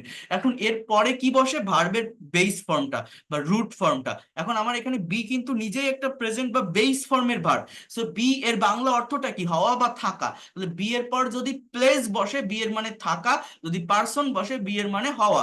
আমি যদি বলি সে সে এখন মাঠে থাকবে, হি will B at field now, এখানে কিন্তু থাকা বোঝাচ্ছে বি এর মানে। কিন্তু আমি যদি বলি সে একজন ক্রিকেটার হবে, হি উইল বি আ ক্রিকেটার, তাহলে এই ক্রিকেটার শব্দটা কি, এটা হচ্ছে আমার একটা নাউন। এই নাউন বা পার্সন থাকার কারণে বি এর মানে হচ্ছে হওয়া। এখন এই উইল বি বা শ্যাল বি আমরা কিন্তু মূলত বসিয়ে থাকি ফিউচার কন্টিনিউয়াস টেন্সে, শ্যাল বি বা উইল বি এর পরে ভার্বের সাথে আইএনজি। কিন্তু না, আমার এই জায়গাটাতে বুঝতে হবে যে শ্যাল বি বা উইল বি যখন বিটা নিজে মেইন ভার্ব হিসেবে বসবে তখন এটা ফিউচার ইনডিফিনিট টেন্সেও বসতে পারে। কন্টিনিউয়াস টেন্স তখনই হবে যখন ওই বি এর পরে আরেকটা ভার্ব থাকবে এবং তার সঙ্গে আইএনজি থাকবে। তো এই বিষয়গুলো আমি মূলত আপনাদেরকে বুঝতে বলতেছি, যেটা আমরা অনেকেই জানি না বা ক্লিয়ার কনসেপ্ট রাখি না। অর্থাৎ দেখেন, he will be a teacher, সে একজন শিক্ষক হবে। ইট উইল বি ডেঞ্জারাস, এটা বিপজ্জনক হবে। They will be footballer, you will be teacher. তাহলে those are future indefinite tense, not continuous. Okay, negative করতে হলে কি করবেন, জাস্ট ওই অক্সিলারি ভার্ব, অর্থাৎ এখানে উইলটা অক্সিলারি ভার্ব, ওইটার সাথে নট বসালেই একটা সেন্টেন্স নেগেটিভ হয়ে যাবে। যেমন দেখেন, I won't be a doctor, আমি একজন ডাক্তার হব না। কি লেখা আছে বোঝার চেষ্টা করেন, I won't be a doctor, আমি একজন ডাক্তার হব না। আহ এরপর দেখেন, বোঝার চেষ্টা করেন, he won't be a teacher, সে একজন শিক্ষক হবে না। They won't be a footballer, তারা ফুটবলার হবে না। এবার কি লেখা আছে দেখেন, আহ বোঝার চেষ্টা করেন, ট্রাই টু আন্ডারস্ট্যান্ড হিয়ার। আমরা যখন ইন্ট্রোগেটিভ সেন্টেন্স করব তখন আমাদের কি হবে, will he be a doctor, সে কি একজন ডাক্তার হবে। উইল দে বি ফুটবলার, তারা কি ফুটবলার হবে। Will you be a teacher, তুমি কি একজন শিক্ষক হবে। এবার নেগেটিভ ইন্ট্রোগেটিভটা কি হবে, won't he be a doctor, সে কি ডাক্তার হবে না। ওন্ট দে বি ফুটবলার, তারা কি ফুটবলার হবে না। Won't they be footballer. Won't you be a teacher, তুমি কি একজন শিক্ষক হবে না, তুমি কি একজন শিক্ষক হবে না। এইভাবে এই সেন্টেন্স গুলো আপনাদের কভার করতে হবে। এবার ফিউচার কন্টিনিউয়াস এর ক্ষেত্রে আমাদের কিসের ব্যবহারটা আসবে বা কিভাবে হবে। ফিউচার কন্টিনিউয়াস দেখেন, ফিউচার কন্টিনিউয়াস টেন্স হচ্ছে কোন একটা কাজ ইন ফিউচার বা ভবিষ্যতে চলতে থাকবে। এই টেন্সটা আমাদের কিভাবে ব্যবহার করতে হবে দেখেন, এখানে শ্যাল বি বা উইল বি বসবে ঠিক আছে, বাট এর পরে কি হবে, এর পরে আরেকটা ভার্ব থাকবে, মেইন ভার্ব বা প্রিন্সিপাল ভার্ব, এবং তার সঙ্গে আমাকে কিন্তু এই জায়গাটাতে আইএনজি ইউজ করতে হবে। অর্থাৎ subject plus shall or will be plus main ভার্বের সঙ্গে আইএনজি। যেমন এই জায়গাটা আমরা কি বলবো, I will be eating rice. এবং এই সেন্টেন্সটার এই সেন্টেন্স গুলোর ডেফিনেশনটা মূলত কি, যে ভবিষ্যতে কোন একটা কাজ হতে থাকবে বা চলতে থাকবে। অর্থাৎ I will be eating rice, I will be eating rice, আমি ভাত খেতে থাকবো, আমি ভাত খেতে থাকবো। He will be driving a car, সে গাড়ি চালাতে থাকবে, সে গাড়ি চালাতে থাকবে। They will be playing football, তারা ফুটবল খেলতে থাকবে, তারা ফুটবল খেলতে থাকবে। You will be doing the work, তুমি কাজ করতে থাকবে, তুমি কাজ করতে থাকবে। হ্যাঁ, কত কথা বোঝার ট্রাই করেন। Ruma will be drawing a picture, Ruma ছবি আঁকতে থাকবে, ছবি আঁকতে থাকবে। Karim will be going to Dhaka, Karim Dhaka যেতে থাকবে। We will be learning English, আমরা ইংরেজি শিখতে থাকবো, আমরা ইংরেজি শিখতে থাকবো। We will be learning English. So এইভাবে এই সেন্টেন্স গুলো আপনাদের ভালোভাবে কভার করতে হবে বা ভালোভাবে বুঝতে হবে। এবার দেখেন, এখানে একটু বোঝার চেষ্টা করেন, just try to understand here. যখন আপনি এগুলো নেগেটিভ করবেন, I won't be eating rice, আমি ভাত খেতে থাকবো না। I won't be eating rice, আমি ভাত খেতে থাকবো না। He won't be driving a car, won't be মানে কি, will not be, he won't be driving a car, সে গাড়ি চালাতে থাকবে না। They won't be playing football, তারা ফুটবল খেলতে থাকবে না, তারা ফুটবল খেলতে থাকবে না। এবার আমার ইন্টারোগেটিভটা কি, যে will I be eating rice, আমি কি ভাত খেতে থাকবো। Will he be driving a car, সে কি গাড়ি চালাতে থাকবে। Will they be playing football, তারা কি ফুটবল খেলতে থাকবে। Will they be playing football, তারা কি ফুটবল খেলতে থাকবে। Will Ruma be drawing a picture, Ruma কি একটা ছবি আঁকতে থাকবে। Will Ruma be drawing a picture, Ruma কি একটা ছবি আঁকতে থাকবে। আর নেগেটিভ ইন্টারোগেটিভটা কি, won't I be eating rice, অর্থাৎ আমি কি ভাত খেতে থাকবো না। Won't I be eating rice, won't he be driving a car, সে কি গাড়ি চালাতে থাকবে না। অর্থাৎ এই জায়গাটা একটু মনে রাখবেন, যখন ইন্ট্রোগেটিভ বা নেগেটিভ ইন্ট্রোগেটিভ সেন্টেন্স আমরা তৈরি করব, তখন আমাদের একটা বিষয় একটু জেনে রাখতে হবে বা বুঝে রাখতে হবে। সেই বিষয়টা হচ্ছে মূলত, যেটা আপনাদেরকে আমি বলতে চাচ্ছি, জাস্ট একটা মিনিট, সেই বিষয়টা হচ্ছে মূলত আহ বিটা কিন্তু সাবজেক্টের পরে থাকবে। যখন ইন্ট্রোগেটিভ বা নেগেটিভ ইন্ট্রোগেটিভ সেন্টেন্স হবে, will be I eating rice, অর্থাৎ একসাথে উইল বি আগে চলে আসবে না, জাস্ট উইলটাই আগে আসবে। আমার বিটা কিন্তু কোথায় থাকবে বলছি, সাবজেক্টের পরে থাকবে। তো এইটা আপনারা নিজেরা একটু মেনটেন করার চেষ্টা করবেন, এটা মেনটেন করতে হবে আমাদের। ঠিক আছে, এইবার দেখেন, আমরা এগুলো তো আমি দেখালাম। এবার আমি যদি একটু ডু ভার্বের কাছে আসি, আমাদের একটু একটার সাথে আরেকটা কম্পেয়ার করতে হবে। কম্পেয়ার না করলে কখনো আমরা ভালোভাবে এগোতে পারবো না, ভালোভাবে বিষয়গুলোকে শিখতে পারবো না। কম্পেয়ারটা কিভাবে করতে হবে, যেমন আমি যদি আপনাদেরকে এই জায়গাটা একটু বলি, সেটা হচ্ছে, জাস্ট ওয়েট আ মিনিট, এক মিনিট একটু ওয়েট করেন। তাহলে বি ভার্বের যে সেন্স বা বি ভার্বের যতটুকু কনসেপ্ট আমি আপনাদেরকে দিলাম, সেটা আমি কি কি বললাম, সেটা আমি আপনাদেরকে বললাম যে এই জায়গাটাতে মূলত আমাদের যে কাজ সেটা হচ্ছে, আমরা যেটা জানি যে বি মানে বি ভার্ব বলতে আমরা অ্যামিজ আর অজয়ের এগুলোকে বোঝাই এবং এগুলো অক্সিলারি ভার্ব হিসেবে বসে। কিন্তু আমি কি বললাম, যে এগুলো শুধু অক্সিলারি না, এগুলো মেইন ভার্ব হিসেবেও অন্যান্য সকল ভার্বের মতো তাদের নিজস্ব অর্থ অনুযায়ী মেইন ভার্ব হিসাবে অন্যান্য যে কোনো টেন্সের স্ট্রাকচারে কিন্তু এরা বসতে পারে। অক্সিলারি বা হেল্পিং তখন হবে যখন অন্য আরেকটা মেইন ভার্বকে কথা বলতে সাহায্য করে বা অন্য আরেকটা মেইন ভার্বের আগে বসে, তখন আমরা অক্সিলারি ভার্ব বলবো। বাট মেইন ভার্ব হিসাবেও এরা বসবে, যে কোনো টেন্সে বসতে পারে। আচ্ছা, আমি একটু ডু ভার্বের কাছে আসি, এই জায়গাটা একটু খেয়াল করেন। ইউজ অফ ডু ভার্ব, মনোযোগ দিয়ে একটু বোঝেন এখানে। দেখেন, এই জায়গাটাতে যে কথাটা বলছে সেটা হচ্ছে, এই জায়গাটায় যে কথাটা বলছে সেটা হচ্ছে, এই যে ডু ডাজ ডিড, এই ভার্ব গুলো আমাদের কাছে খুবই পরিচিত। সেন্টেন্সে এটি ভিন্ন ভিন্ন স্ট্রাকচার অনুযায়ী ভিন্নভাবে বসে থাকে, এবং এই ভার্ব গুলো কখনো সেন্টেন্সকে নেগেটিভ করে, আবার কখনো ইন্টারোগেটিভ করে, আবার কখনো মেইন বা প্রিন্সিপাল ভার্ব হিসাবে এটি বাক্যে বসে থাকে। এই ভিন্ন ভিন্ন ব্যবহারের কারণে ডু ডাজ ডিড নিয়ে আমাদের ভিতরে একটা কনফিউশন তৈরি হয়। সো ডু এর মানেটা কি, ডু মানে অ্যাকচুয়ালি ডু বলতে আমরা কি বুঝি, ডু এর বাংলা অর্থটা কি। আমরা জানি যে ডু মানে করা, ডু মানে কি জানি, করা। কিন্তু দেখেন, করা অর্থে অর্থাৎ অ্যাজ এ মেইন ভার্ব যদি আপনি এটাকে ইউজ করেন, আই ডু মাই ওয়ার্ক, আমি আমার কাজ করি। হি ডিড হিজ ওয়ার্ক, সে তার কাজ করেছিল। He has done his work, সে তার কাজ করেছে। অর্থাৎ এই ভার্বটাকে আপনি আহ, যে কোনো টেন্সে বসাতে পারবেন, যে কোনো টেন্সে নিতে পারবেন ডু ভার্বটাকে করা অর্থে।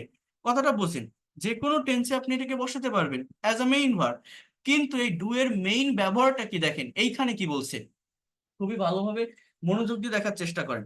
এই জায়গাটাতে বলছে দেখেন, কিন্তু এই ডু ভার্বটির সবচেয়ে গুরুত্বপূর্ণ যে ব্যবহার, সেটি হচ্ছে এই ডু ডাজ ডিড প্রধানত প্রেজেন্ট ইনডিফিনিট টেন্স এবং পাস্ট ইনডিফিনিট টেন্সকে নেগেটিভ এবং ইন্টারোগেটিভ করার জন্য ব্যবহৃত হয়।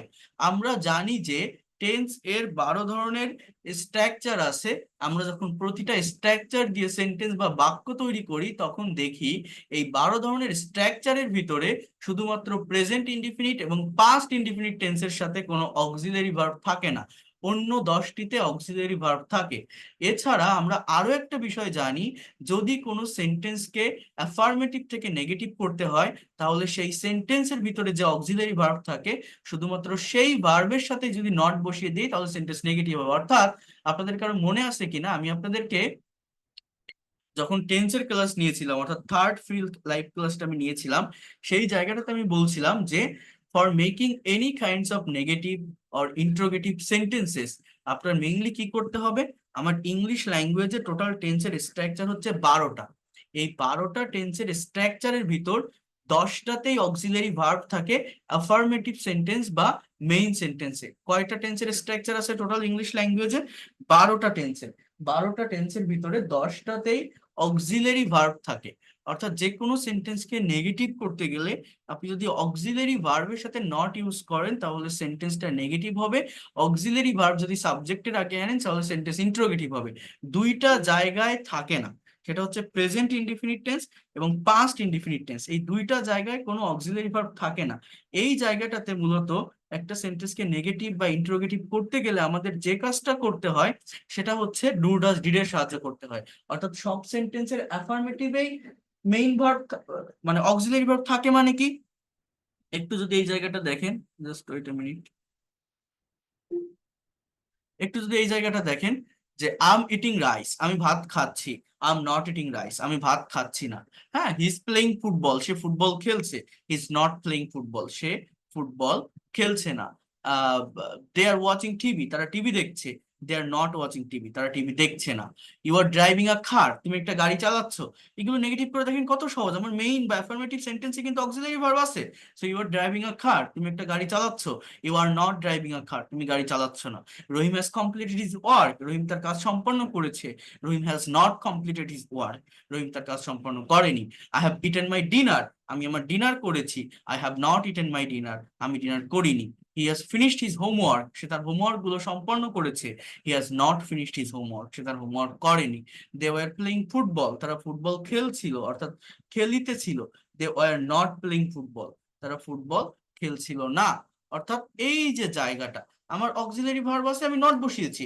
যখন আমি ইন্ট্রোগেটিভ করতে যাচ্ছি তখন আমি কিন্তু সেম ওয়েতে I am eating rice, am I eating rice, is playing football, is he playing football, is he playing football, they are watching TV, are they watching TV, they are watching TV, কি হচ্ছে, are they watching TV, তারা TV দেখছে। তারা কি TV দেখছে? Are they watching TV. এরপর কি বলছে এখানে দেখেন, কোথায় গেল, you are driving a car, তুমি একটা গাড়ি চালাচ্ছ। Are you driving a car, Rahim has completed his work, present perfect tense, has Rahim completed his work. I have eaten my dinner, have I eaten my dinner, I have eaten my dinner, have I eaten my dinner. Practice করতে হবে। হ্যাঁ, he has finished his homework, সে তার homework সম্পন্ন করেছে। Has he finished his homework, has he finished his homework. They were playing football, তারা football খেলতেছিল বা খেলিতেছিল। They were playing football, were they playing football, were they playing football. অর্থাৎ এইভাবে আমি বলতে থাকবো। I was singing a song, was I singing a song. আমার সবগুলো সেন্টেন্সে প্রেজেন্ট আর পাস্ট ইনডিফিনিট টেন্স বাদে বাকি সব জায়গাতেই মেইন বা অ্যাফার্মেটিভ সেন্টেন্সে আমার অক্সিলারি ভার্ব আছে। তো যে কোনো সেন্টেন্সকে নেগেটিভ করতে গেলে অক্সিলারি ভার্বের সাথে নট বসালে একটা সেন্টেন্স নেগেটিভ হবে। অক্সিলারি ভার্বটাকে যদি সাবজেক্টের আগে আনেন তাহলে একটা সেন্টেন্স ইন্ট্রোগেটিভ হবে। তাহলে দেখেন যে জায়গাতে থাকে না অক্সিলারি ভার্ব, যেমন যদি আমার এই ধরনের কিছু সেন্টেন্স থাকে যেখানে সাবজেক্টের পরে ডিরেক্টলি আমার main verb, there is no auxiliary verb, অর্থাৎ আই প্লে ফুটবল, আপনি কি বলবেন I play not football? Main ভার্বের সাথে তো নট বসানো যাবে না। He sat in the restaurant, সিটের past form sat. They go to school, he writes a letter, he discuss the matter, I spoke in English. অর্থাৎ এই যে সেন্টেন্স গুলো আপনারা দেখছেন বা এইখানে যে বাক্যগুলো আপনারা দেখছেন, এইগুলো আপনি ইংলিশে কিভাবে ট্রান্সলেট করবেন বা এই সেন্টেন্স গুলোকে আপনি ইংলিশে কিভাবে ডিসক্রাইব করবেন, কিভাবে নেগেটিভ বা ইন্ট্রোগেটিভ করবেন, এইটা প্রেজেন্ট বা পাস্ট ইনডিফিনিট টেন্সে এইটা করার জন্য মূলত আপনার এই ডু ভার্বের সাহায্য নেওয়া লাগবে। মনে রাখবেন যে প্রেজেন্ট ইনডিফিনিট টেন্সে ডু বসবে, কিন্তু সাবজেক্ট যদি থার্ড পারসন সিঙ্গুলার নাম্বার হয় ডাজ বসে। আমার প্রেজেন্ট ইনডিফিনিট টেন্সের একটা নিয়ম হচ্ছে subject third person singular number হলে মেইন ভার্বের সাথে এস বা ইয়েস বসে, যেটাকে ভার্বের থার্ড পারসন ফর্ম বলে। ঠিক আছে? আর পাস্ট টেন্সে ডিড বসবে, সেটা যে পার্সনই হোক না কেন। আর পাস্ট টেন্সের অ্যাফার্মেটিভ সেন্টেন্সে কিন্তু সাবজেক্টের পর ভার্বের পাস্ট ফর্ম বসে। যখন আপনি নেগেটিভ বা ইন্টারোগেটিভ করবেন ডিড ইউজ করতে হবে, আর ডিড বসালে মেইন ভার্বটা প্রেজেন্ট ফর্মে চলে আসবে। তো এই যে সেন্স গুলো বা এই বিষয়গুলো আপনাদেরকে একটু ভালোভাবে মেনটেন করতে হবে। এটা মেনটেন না করতে পারলে হবে না। যেমন আই প্লে ফুটবল, আমি ফুটবল খেলি। আই ডোন্ট প্লে ফুটবল, আমি ফুটবল খেলি না। দে ড্র আ পিকচার, তারা একটা ছবি আঁকে। They don't draw a picture, তারা ছবি আঁকে না। ইউ ইট রাইস, তুমি ভাত খাও। ইউ ডু নট আর you don't eat rice. So এই ডু নট কেন বসতেছে? আমি কি বলছি, যে কোনো বাক্যকে নেগেটিভ করার জন্য আমার অক্সিলারি ভার্বের প্রয়োজন হয়। তো আহ সব সেন্টেন্সেই সব টেন্সেই থাকে, প্রেজেন্ট আর পাস্টে থাকে না। তো এই জন্যই আমরা ডু ভার্বের সাহায্য নিই একটা বাক্যকে নেগেটিভ বা ইন্টারোগেটিভ করার জন্য। Subject third person singular number হলে প্রেজেন্ট ইনডিফিনিট টেন্সে ভার্বের সাথে এস বা ইএস বসে, এটাকে ভার্বের থার্ড পারসন ফর্ম বলে। যখন আপনি নেগেটিভ বা ইন্টারোগেটিভ করবেন তখন ডাজের ব্যবহার করতে হয়, মানে ডু এর ভি ফাইভ বা ডু এর থার্ড পারসন ফর্ম হচ্ছে ডাজ। আর পরপর দুটো থার্ড পারসন ফর্ম বসতে পারে না। তো যখন আপনি ডাজ বসাবেন মেইন ভার্বটা প্রেজেন্ট ফর্মে চলে আসবে। অর্থাৎ হি প্লেস ফুটবল, সে ফুটবল খেলে। He does not play football, সে ফুটবল খেলে না। শি সিংস আ সং, সে গান গায়। She doesn't sing a song, সে গান গায় না।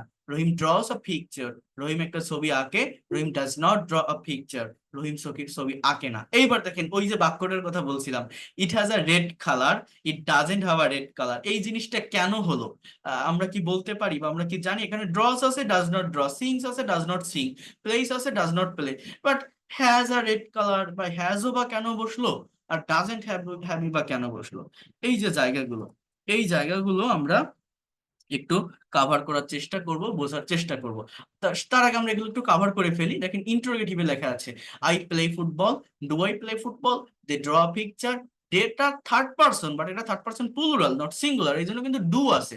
সাবজেক্ট যদি থার্ড পারসন সিঙ্গুলার নাম্বার হয় তাহলে ভার্বের সাথে এস বা ইএস বসে এবং ইন্টারোগেটিভ নেগেটিভে নেগেটিভে ডাজ হয়। হ্যাঁ, you eat rice, do you eat rice. I write a letter, do I write a letter. I sing a song, do I sing a song. এখানে ডু হবে। আচ্ছা, এখন দেখেন, আচ্ছা পাস্ট টেন্সটাকে শেষ করে তারপর যাব আমরা। একটু শেষ করে যাই, তাহলে আর এখানে আসা লাগবে না।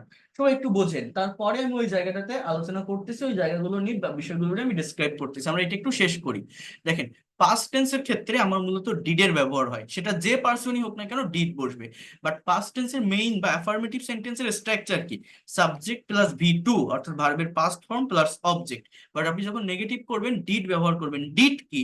ডু এর পাস্ট ফর্ম। তো পরপর দুটো পাস্ট ফর্মের ভার্ব বসতে পারবে না। যখন আপনি নেগেটিভ করার জন্য ডিড এর ব্যবহার করবেন তখন মেইন ভার্বটা কিন্তু প্রেজেন্ট ফর্মে চলে আসবে।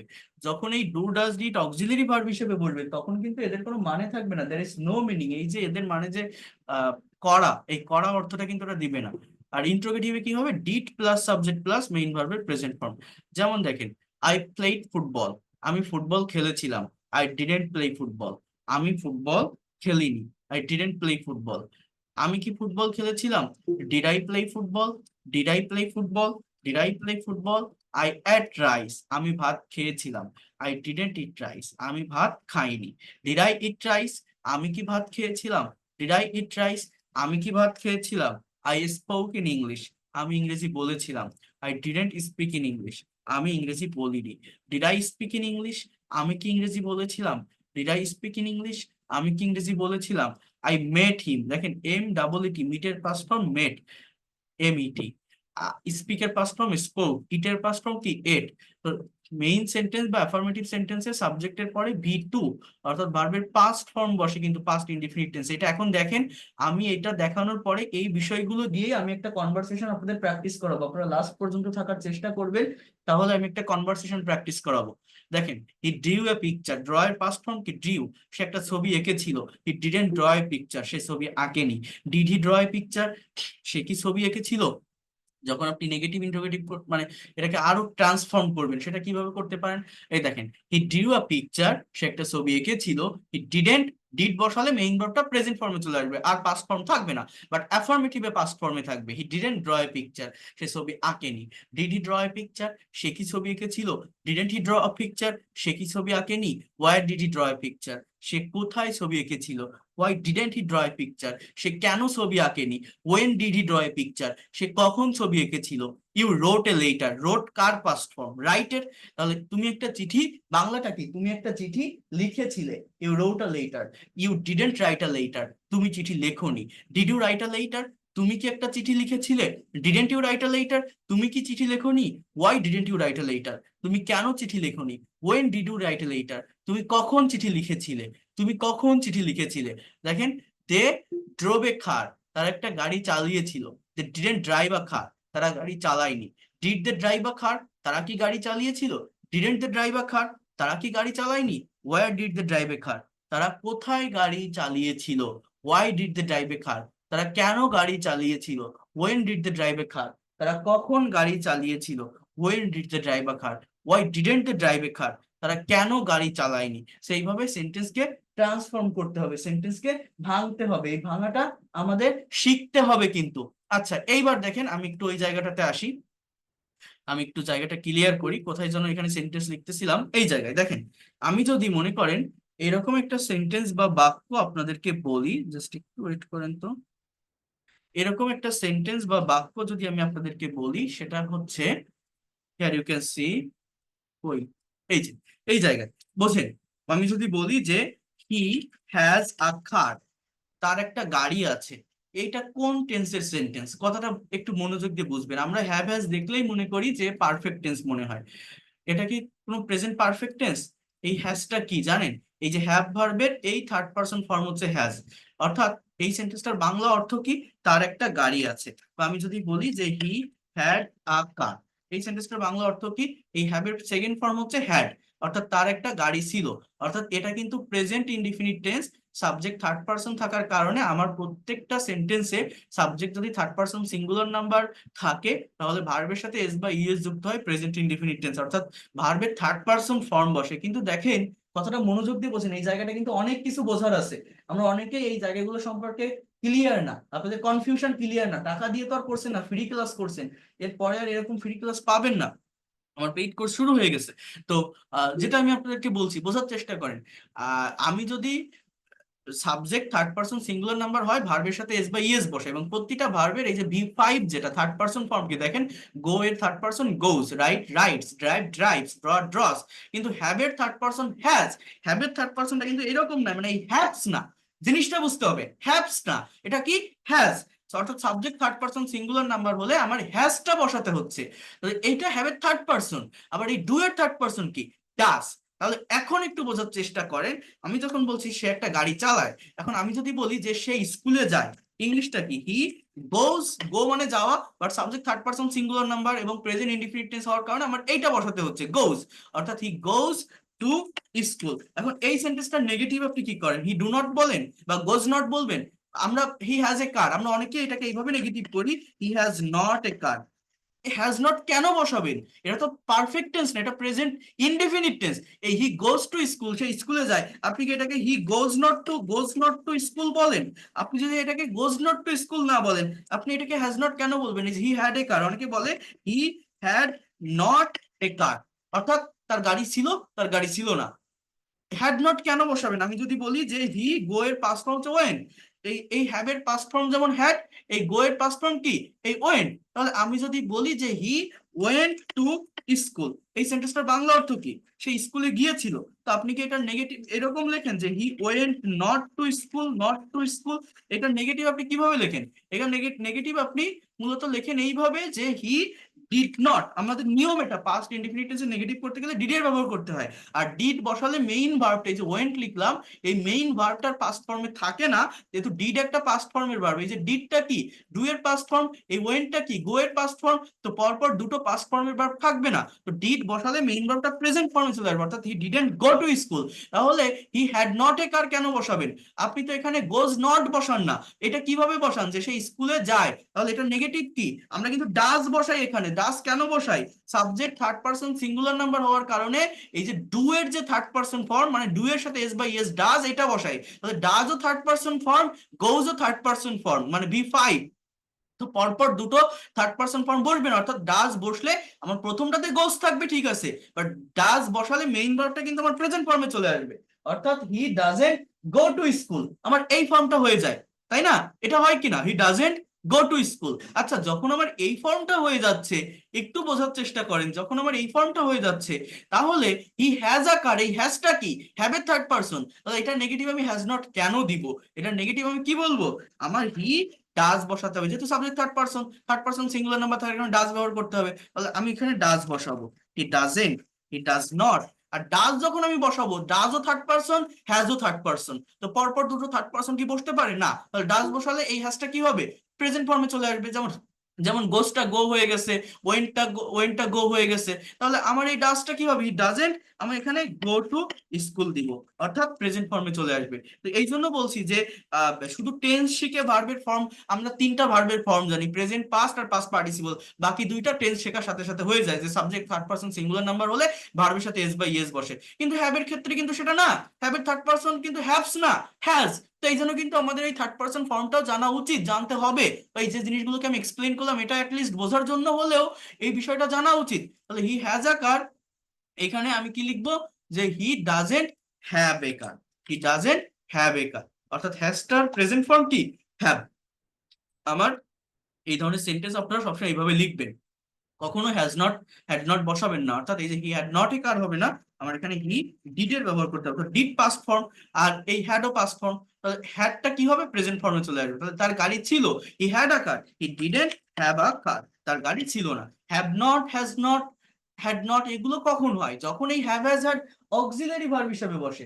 অক্সিলারি ভার্ব মানে কি, মনে করেন যদি প্রেজেন্ট পারফেক্ট টেন্সে আমি বসাই, ভার্বের পর আরেকটা মেইন ভার্ব থাকে, যেমন আমি যদি এরকম একটা বাক্য লিখে আপনাদের দেখাই যে he has played cricket, CRICKET, এই সেন্টেন্সটার বাংলা অর্থ হচ্ছে সে ক্রিকেট খেলেছে, সে ক্রিকেট খেলেছে। তাহলে এখানে প্লেইড শব্দটা মেইন ভার্ব, হ্যাজটা অক্সিলারি ভার্ব, এইটা আপনি নেগেটিভ ব্যবহার করতে পারেন, যে হি হ্যাজেন্ট বা হি has not played cricket, say cricket খেলেনি। অর্থাৎ এই হ্যাভ হ্যাজ হ্যাড যদি অক্সিলারি ভার্ব হিসেবে বসে, পারফেক্ট টেন্স গুলোতে বসে, তখন এদের সাথে আপনি নট বসাতে পারেন। বাট যদি এরা মেইন ভার্ব হিসেবে থাকে, আমি কি বলছি, এই do does did have has had am is are was were, এরা শুধু অক্সিলারি ভার্ব না, অ্যাজ এ মেইন ভার্ব অন্যান্য সকল প্রিন্সিপাল বা ফাইনাইট ভার্বের মতো যে কোনো টেন্সের স্ট্রাকচারে বসতে পারে। তো যদি হি হ্যাজ এ কার থাকে, এটাকে পারফেক্ট টেন্স টেন্স কিছু বলবেন, এটা কোন tense, present indefinite tense. He had a car, এটা কোন টেন্স, এটা পাস্ট ইনডিফিনিট টেন্স। প্রেজেন্ট বা পাস্ট ইনডিফিনিট টেন্স কে তো আর আমরা মেইন ভার্বের সাথে নট বসাই করি না, তাহলে had, had not, has not, have not কেন বসাবেন? আমি যেভাবে করি সেভাবে, আমার নিয়ম কি, প্রেজেন্ট টেন্সের সেন্টেন্সকে নেগেটিভ করার জন্য ডু নট, ডাজ নট বা পাস্ট টেন্সে ডিড নট ইউজ করতে হবে, তো সেইভাবেই আমরা করব, ডু ডাজ ডিড এর ব্যবহার করব, মেইন ভার্বটা প্রেজেন্টে নিয়ে আসবো। তো এইভাবে এই সেন্টেন্স গুলো করতে হবে। আপনারা কি বুঝতে পারছেন এখানে যারা আছেন জিনিসটা কি? এই জিনিসগুলো সম্পর্কে আমাদের কিন্তু অনেক কনফিউশন থেকে যায়, থাকে না, বলেন তো? Yes, sir. Yes, sir. নতুন কিছু শিখতে পারছেন বা কিছু বুঝলেন যা যা দেখালাম আমি? হ্যাঁ, জিনিসগুলো খুবই বেসিক, আমার কথা বুঝতে পারছেন? দেখেন এগুলো খুবই বেসিক থিংস, একটু এড করে, এগুলো খুবই বেসিক থিংস, বাট এদের সম্পর্কে আমাদের ক্লিয়ার একটা কনসেপ্ট বা ভালো একটা ধারণা না থাকার কারণে আমরা ইংলিশে অনেক সময়, অনেক ক্ষেত্রে, অনেকভাবে কথা বলতে গেলে বিভিন্ন জায়গায়, বিভিন্ন সিচুয়েশনে আমরা প্রবলেম ফেস করি, আমরা সঠিকভাবে ইংলিশে একটা বাক্য লিখতে পারি না বা বলতে পারি না। এগুলো খুবই কম্পালসারি থিংস, বাট এই জায়গাগুলো সম্পর্কে আমাদের অনেকেরই ক্লিয়ার কনসেপ্ট নেই। আমার প্রত্যেকটা স্টুডেন্টকে আমি এইভাবে ডিটেলসে ধারাবাহিকভাবে সবকিছু শিখিয়ে থাকি বা পড়িয়ে থাকি। এখন দেখেন এই জিনিসগুলোকে মেনটেন করে আমরা কিভাবে একটা কনভারসেশন প্র্যাকটিস করতে পারি প্র্যাকটিক্যালি। আমি শুধু রুলস আর স্ট্রাকচার দেখাই না, যারা আমার প্রিভিয়াস ফ্রি ক্লাসগুলো করে আসছেন তারা জানেন আমি প্রত্যেকটা বিষয়কে কিন্তু প্র্যাকটিক্যালি অ্যানালাইসিস করে থাকি। তো এটার প্র্যাকটিক্যাল ব্যবহারটা যদি আমি আপনাদেরকে একটু দেখাই, সবাই একটু এই জায়গাটাতে মনোযোগ দিয়ে দেখার চেষ্টা করেন প্র্যাকটিক্যালি কিভাবে আমরা এটার ব্যবহারটা দেখতে পারি। যেমন এইখানে একটা কনভারসেশন আছে, আশা করি আপনারা সেন্টেন্স গুলো দেখতে পারবেন। এখানে দুইজনের ভিতর একটা ডায়লগ, সেটা হচ্ছে রাজু এবং মিনা, ইংলিশ কনভারসেশন, এবং এগুলো খুবই ইনফর্মাল, খুবই প্র্যাকটিক্যাল কনভারসেশন, যেগুলো আমরা আমাদের ডে টু ডে লাইফে অ্যাজ ইউজুয়াল রেগুলার ওয়েতে ইউজ করে থাকি বা ব্যবহার করে থাকি, বাংলায় কথা বলি, বাট ইংলিশের সঠিক স্ট্রাকচার না জানার কারণে, ভার্বের ফর্ম না জানার কারণে, অ্যাজ ওয়েল অ্যাজ প্র্যাকটিস না থাকার কারণে, টেন্সের ফাংশন সঠিকভাবে না জানার কারণে আমরা ইংলিশে কিছু লিখতে পারি না বা ইংলিশে কথা বলতে পারি না। তো কিভাবে বলতে হয় আপনারা যদি এটা একটু ভালো করে দেখেন বুঝতে পারবেন আশা করি। আর আবারও জানিয়ে রাখছি, আগামীকাল থেকেই পেইড কোর্সের একদম ফার্স্ট ক্লাস শুরু হবে। একটা ক্লাস হয়েছে গতকাল ওরিয়েন্টেশন, সেটা রেকর্ড আমি দিয়ে দিব, বাট মেইন ক্লাস যেটা একদম মেইন কন্টেন্টের ক্লাস যেটা, সেটা আগামীকাল থেকেই শুরু হবে। যারা এখনো পর্যন্ত পেইড কোর্সে ভর্তি হতে চান, আগামীকাল সন্ধ্যার ভিতরে টাকা সেন্ড মানি করে আমাকে জানাবেন, আমি আপনাদের পেইড কোর্সে অ্যাড করে নিব। 3 মাসের কোর্স, এবং শুধু 3 মাস না, আপনি যত দিন না পর্যন্ত এক্সপার্ট এবং ফ্লুয়েন্ট হবেন তত দিন আপনি আমার সঙ্গে থাকতে পারবেন, ক্লাস করতে পারবেন, বাড়তি কোনো টাকা দিতে হবে না। টোটাল কোর্স ফি 2000 টাকা। যারা ইন্ডিয়া থেকে আসেন, গুগল পে বা ফোন পে করেও পেইড কোর্সের ক্লাস শুরু করতে পারবেন, 1000 টাকা অ্যাডভান্স করে করতে পারবেন।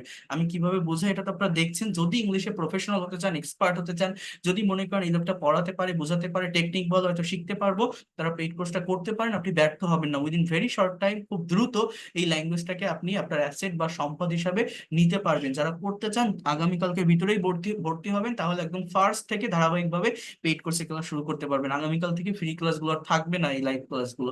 ঠিক আছে? যদি মনে করেন আমার দরকার ইংরেজিটা দ্রুত শেখা, বা একটা মেন্টরের অধীনে থেকে ধারাবাহিকতা মেনটেন করে শেখা দরকার, একটা গাইডলাইনের মধ্যে দিয়ে আমি এগোতে চাই, দ্রুত আমার প্রফেশনাল জায়গাটাকে কাজে লাগাতে চাই, আপনি স্টুডেন্ট হন, house wife, teacher, officer, job holder, যে কোনো বয়সের যে কেউ করতে পারবেন। সপ্তাহে 4 দিন ক্লাস, রবি, মঙ্গল, বৃহস্পতি, শুক্র, রাত 9টা থেকে 10টা, 1 ঘন্টা ক্লাস টাইম থাকবে, এবং প্রত্যেকটা ক্লাস শেষে রেকর্ড এবং পিডিএফ ফাইল থাকবে। কেউ কোনো ক্লাস মিস করলে পরবর্তীতে দেখে নিতে পারবেন। আর এটা হচ্ছে আমার নাম্বার, এই নাম্বারে সেন্ড মানি করে আপনারা জানাবেন যারা পেইড কোর্স করতে চান। যারা ইন্ডিয়া থেকে আসেন, গুগল পে বা ফোন পে করে জানাবেন। এই নাম্বারেই আমার হোয়াটসঅ্যাপ আছে, হোয়াটসঅ্যাপে নক দিলে আপনারা আমাকে পাবেন। এই নাম্বারে সেন্ড মানি করার পর এই নাম্বারে একটা স্ক্রিনশট অথবা লাস্ট ডিজিটটা জানাবেন, আমি আপনাদের পেইড কোর্সের প্রাইভেট হোয়াটসঅ্যাপ গ্রুপে যুক্ত করে নিব। আগামীকাল রাত 9টা থেকেই একদম ফার্স্ট থেকে, একদম শুরু থেকে আপনারা পেইড কোর্সের ক্লাসে জয়েন করতে পারবেন, পেইড কোর্সটা করতে পারবেন। প্রত্যেকে নাম্বারটা নিয়ে রাখেন, ভর্তি হন বা না হন আপনাদের কাজে লাগবে, যদি নিয়ে রাখেন পরবর্তীতে কোনো হেল্প লাগলেও আপনারা ই করতে পারবেন। 1000 টাকা অ্যাডভান্স করে শুরু করতে পারবেন, বাকি 1000 টাকা পরবর্তী মাসে দিলেও হবে। ঠিক আছে? এবং আমার লেখা এই বইটা আমি আপনাদের পাঠিয়ে দিব, এই বইটা আপনার কাছে রাখবেন এবং রেগুলারিটি মেনটেন করে ক্লাসগুলো করবেন। একদম বেসিক গ্রামার থেকে শুরু করে advance grammar, spoken English, free hand writing, conversation, presentation, translation, vocabulary, practical ওইটা আমি শিখাই। যে কোনো বয়সের যে কেউ শিখতে পারবেন, আপনি যে কোনো লেভেলেই থাকেন না কেন, প্র্যাকটিক্যালি ভাষাটা শিখবো। প্র্যাকটিক্যালি কিভাবে?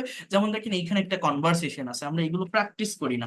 এই ধরনের কনভারসেশন গুলো আমি যদি আপনাদের একটু দেখাই, দেখেন এখান থেকে কতটা ডেভেলপমেন্ট আসে এটা প্র্যাকটিস করলে। ইন ডিটেলসে বোঝার চেষ্টা করেন, ভালোভাবে নেওয়ার চেষ্টা করে। দেখেন রাজু এবং মিনা দুইজনের ভিতরে একটা কথোপকথন বা একটা কনভারসেশন এখানে হচ্ছে।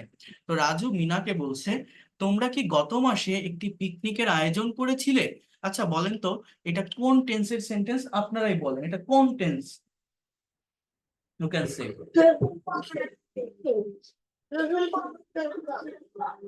না, এটা প্রেজেন্ট পারফেক্ট। এটা গতকাল লেখা আছে, গতকাল, এটা পাস্ট ইনডিফিনিট টেন্স। তাহলে এই সেন্টেন্সটার ইংলিশ কেমন জানেন? পাস্ট ইনডিফিনিট টেন্স কোশ্চেন করতে গেলে কিসের ব্যবহার করতে হয় বললাম? ডিড এর, অর্থাৎ ডিড ইউ, ডিড ইউ। এবার আয়োজন করা ইংরেজি কি? অ্যারেঞ্জ করা। সাবজেক্ট, প্রতিটা বাংলা সেন্টেন্সে ভার্ব লাস্টে থাকে মনে রাখবেন, বাট ইংলিশে ভার্ব সাবজেক্টের পরে বসে। তাহলে ডিড ইউ অ্যারেঞ্জ, আমার সেন্টেন্সটা কি হবে বোঝার চেষ্টা করেন। Did you arrange a picnic, P I C N I C, কথাটা বোঝেন। Did you arrange a picnic in last month, গত মাসে। তাহলে এটা প্রেজেন্ট পারফেক্ট মানে কি? যদি বলতাম তোমরা কি পিকনিকের আয়োজন করেছো, রিসেন্ট কোন একটা কাজ হয়েছে, তার ফল বা রিয়েকশন এখনো আছে, সেটাকে আমরা প্রেজেন্ট পারফেক্ট টেন্স বলি। বাট এটা প্রেজেন্ট পারফেক্ট টেন্স না, এটা আমার কোন টেন্স? এটা পাস্ট ইনডিফিনিট টেন্স। এই টেন্স না ধরতে পারলে আমরা কখনো ইংরেজিতে কথা বলতে পারবো না। তাহলে ইংলিশটা কি হবে? Did you arrange a picnic in last month? Did you arrange a picnic in last month? বলছে হ্যাঁ, আমি এবং আমার পরিবারের প্রত্যেক সদস্য মিলে আমরা সিলেট ভ্রমণে গিয়েছিলাম এবং সেখানেই একটা পিকনিকের আয়োজন করেছিলাম। তো করেছিলাম, গিয়েছিলাম, থেকেছিলাম, এগুলো পাস্ট টেন্স। তাহলে এটা ইংলিশ কি হবে? যে ইয়েস। এবার ভার্ব, সাবজেক্ট কি? আই, আমার পরিবারের সদস্য মিলে, অর্থাৎ I along with my family members, along with, accompanied by, together with, এই ধরনের কিছু ফ্রেজাল ওয়ার্ড এখানে আপনি ইউজ করতে পারেন। আই অ্যালং উইথ, এইভাবে প্র্যাকটিক্যালি ল্যাঙ্গুয়েজটা শিখবেন। মাই ফ্যামিলি মেম্বার্স, MEMBERS, কি বললাম? I along with my family members. এরপর কি? এরপর কি? আমরা সিলেট ভ্রমণে গিয়েছিলাম। তাহলে went to visit Sylhet, went to visit, অর্থাৎ গিয়েছিলাম শব্দটা আমার মেইন ভার্ব। ভ্রমণ যেটা ওটা আমার নন ফাইনাইট ভার্ব অর্থাৎ ইনফিনিটিভ, অর্থাৎ এখানে কি হবে, গো মানে যাওয়া, পাস্ট ফর্ম ওয়েন্ট, যেহেতু পাস্ট ইনডিফিনিট টেন্সের অ্যাফার্মেটিভ এটা, I along with my family members went to visit Sylhet, S Y. এরপর কি দেখেন, এরপর কি বলছে, তোমরা কি সেখানে বাসে গিয়েছিলে? তাহলে এই সেন্টেন্সটার ইংলিশ কি হবে আপনারা এটা বলেন তো, খুবই সহজ সেন্টেন্স। এই সেন্টেন্সটার ইংলিশ কি হবে, হু ক্যান সে, বলেন, খুবই সহজ এটা। তোমরা কি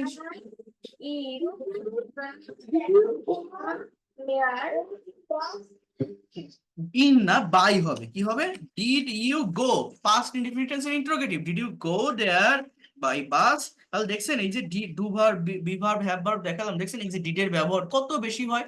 তো পাস্ট ইনডিফিনিট টেন্সে আমাদের ব্যবহার করতে হবে এটাকে, বলছে না আমরা বাসে যাইনি, তাহলে আমার এখানে কি হবে, এখানে আমার ডিডের ব্যবহার, নেগেটিভ বা ইন্টারোগেটিভে ডিডের ব্যবহার হবে, তাহলে নো, নো কি হবে, আই বা sorry we didn't go, we did not, কি হবে, we didn't go by bus, না আমরা বাসে যাইনি, আমরা ঢাকা থেকে ট্রেনে করে সিলেটে গিয়েছিলাম, তাহলে আমরা, তাহলে we went to Sylhet from Dhaka by train, কি হবে, উই সাবজেক্ট ভার্ব পাশাপাশি বসাবেন, ইংলিশে বাংলায় ভার্ব লাস্টে থাকে কিন্তু ইংলিশে সাবজেক্টের পরেই বসাবেন, উই ওয়েন্ট টু কোথায়, সিলেট, এস ওয়াই, সিলেট মানে কি দিছি জানো, এস ওয়াই এল এই city, we went to Sylhet from Dhaka, from মানে কি থেকে, তাহলে from Dhaka by train, we went to Sylhet from Dhaka by train. বলছে পিকনিকে কি ধরনের খাবারের আয়োজন করেছিলে,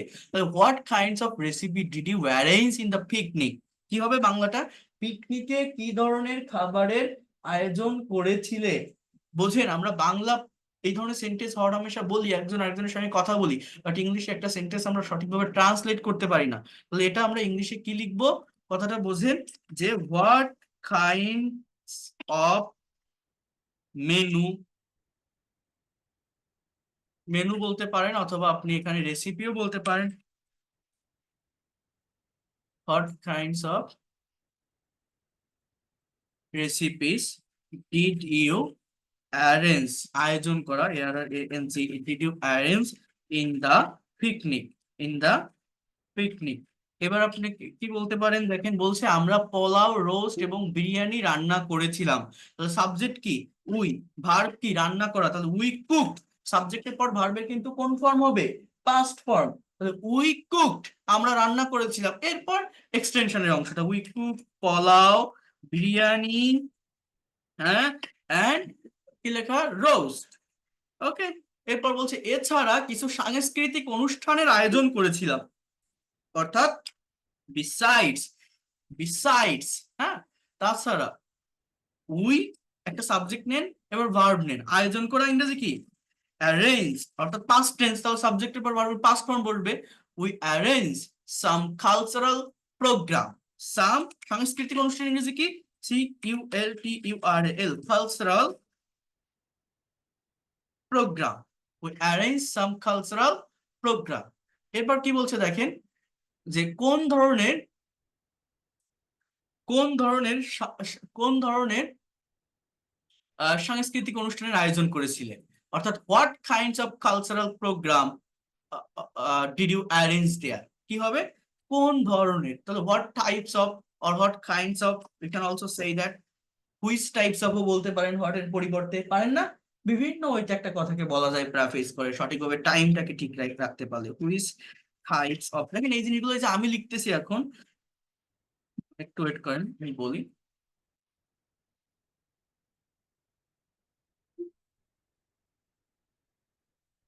which types of cultural program did you what arrange there, কোন ধরনের সাংস্কৃতিক অনুষ্ঠানের আয়োজন করেছিল সেখানে, বা ডিড ইউ অ্যারেঞ্জ।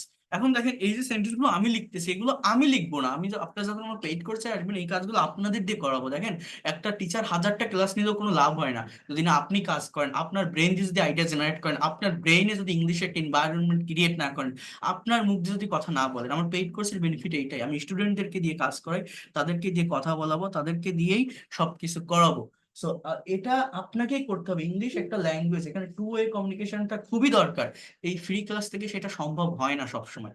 এই জন্য আমি বারবার আপনাদেরকে বলি যে সবসময় প্র্যাকটিক্যালি ল্যাঙ্গুয়েজটা শেখার চেষ্টা করবেন। কি বলছে দেখেন, অন অফ মাই ব্রাদার, আমার এক ভাই কাজী নজরুল ইসলামের একটি কবিতা আবৃত্তি করেছিল। তাহলে আপনি এখানে কি বলতে পারেন যে অন অফ মাই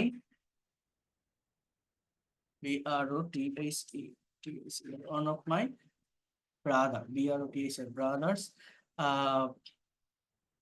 রিসাইট মানে আবৃত্তি করা, RECITED, রিসাইটেড অর্থাৎ আবৃত্তি করেছিল। আমার ভার্বটা মেইনলি জানা লাগবে। ভার্ব সম্পর্কে, ভার্বের ভোকাবুলারি যে যত বেশি জানবে সে তত দ্রুত ইংরেজি ভাষাটা শিখতে পারবে। On of my brother recited a poem, কি আবৃত্তি করেছিল? একটা কবিতা। Recited a poem of Kazi Nazrul Islam. এরপর কি, এবং আমি একটি গান গেয়েছিলাম। তাহলে অ্যান্ড অ্যান্ড বা এখানে বলতে পারেন অ্যাজ ওয়েল অ্যাজ আই। এবার গাওয়া ইংরেজি কি? সিং মানে গাওয়া, এর পাস্ট ফর্মটা কিন্তু আমাকে জানতে হবে। তো আই স্যাং আ সং, সংটা হচ্ছে নাউন, স্যাংটা হচ্ছে গাওয়া অর্থাৎ ভার্ব।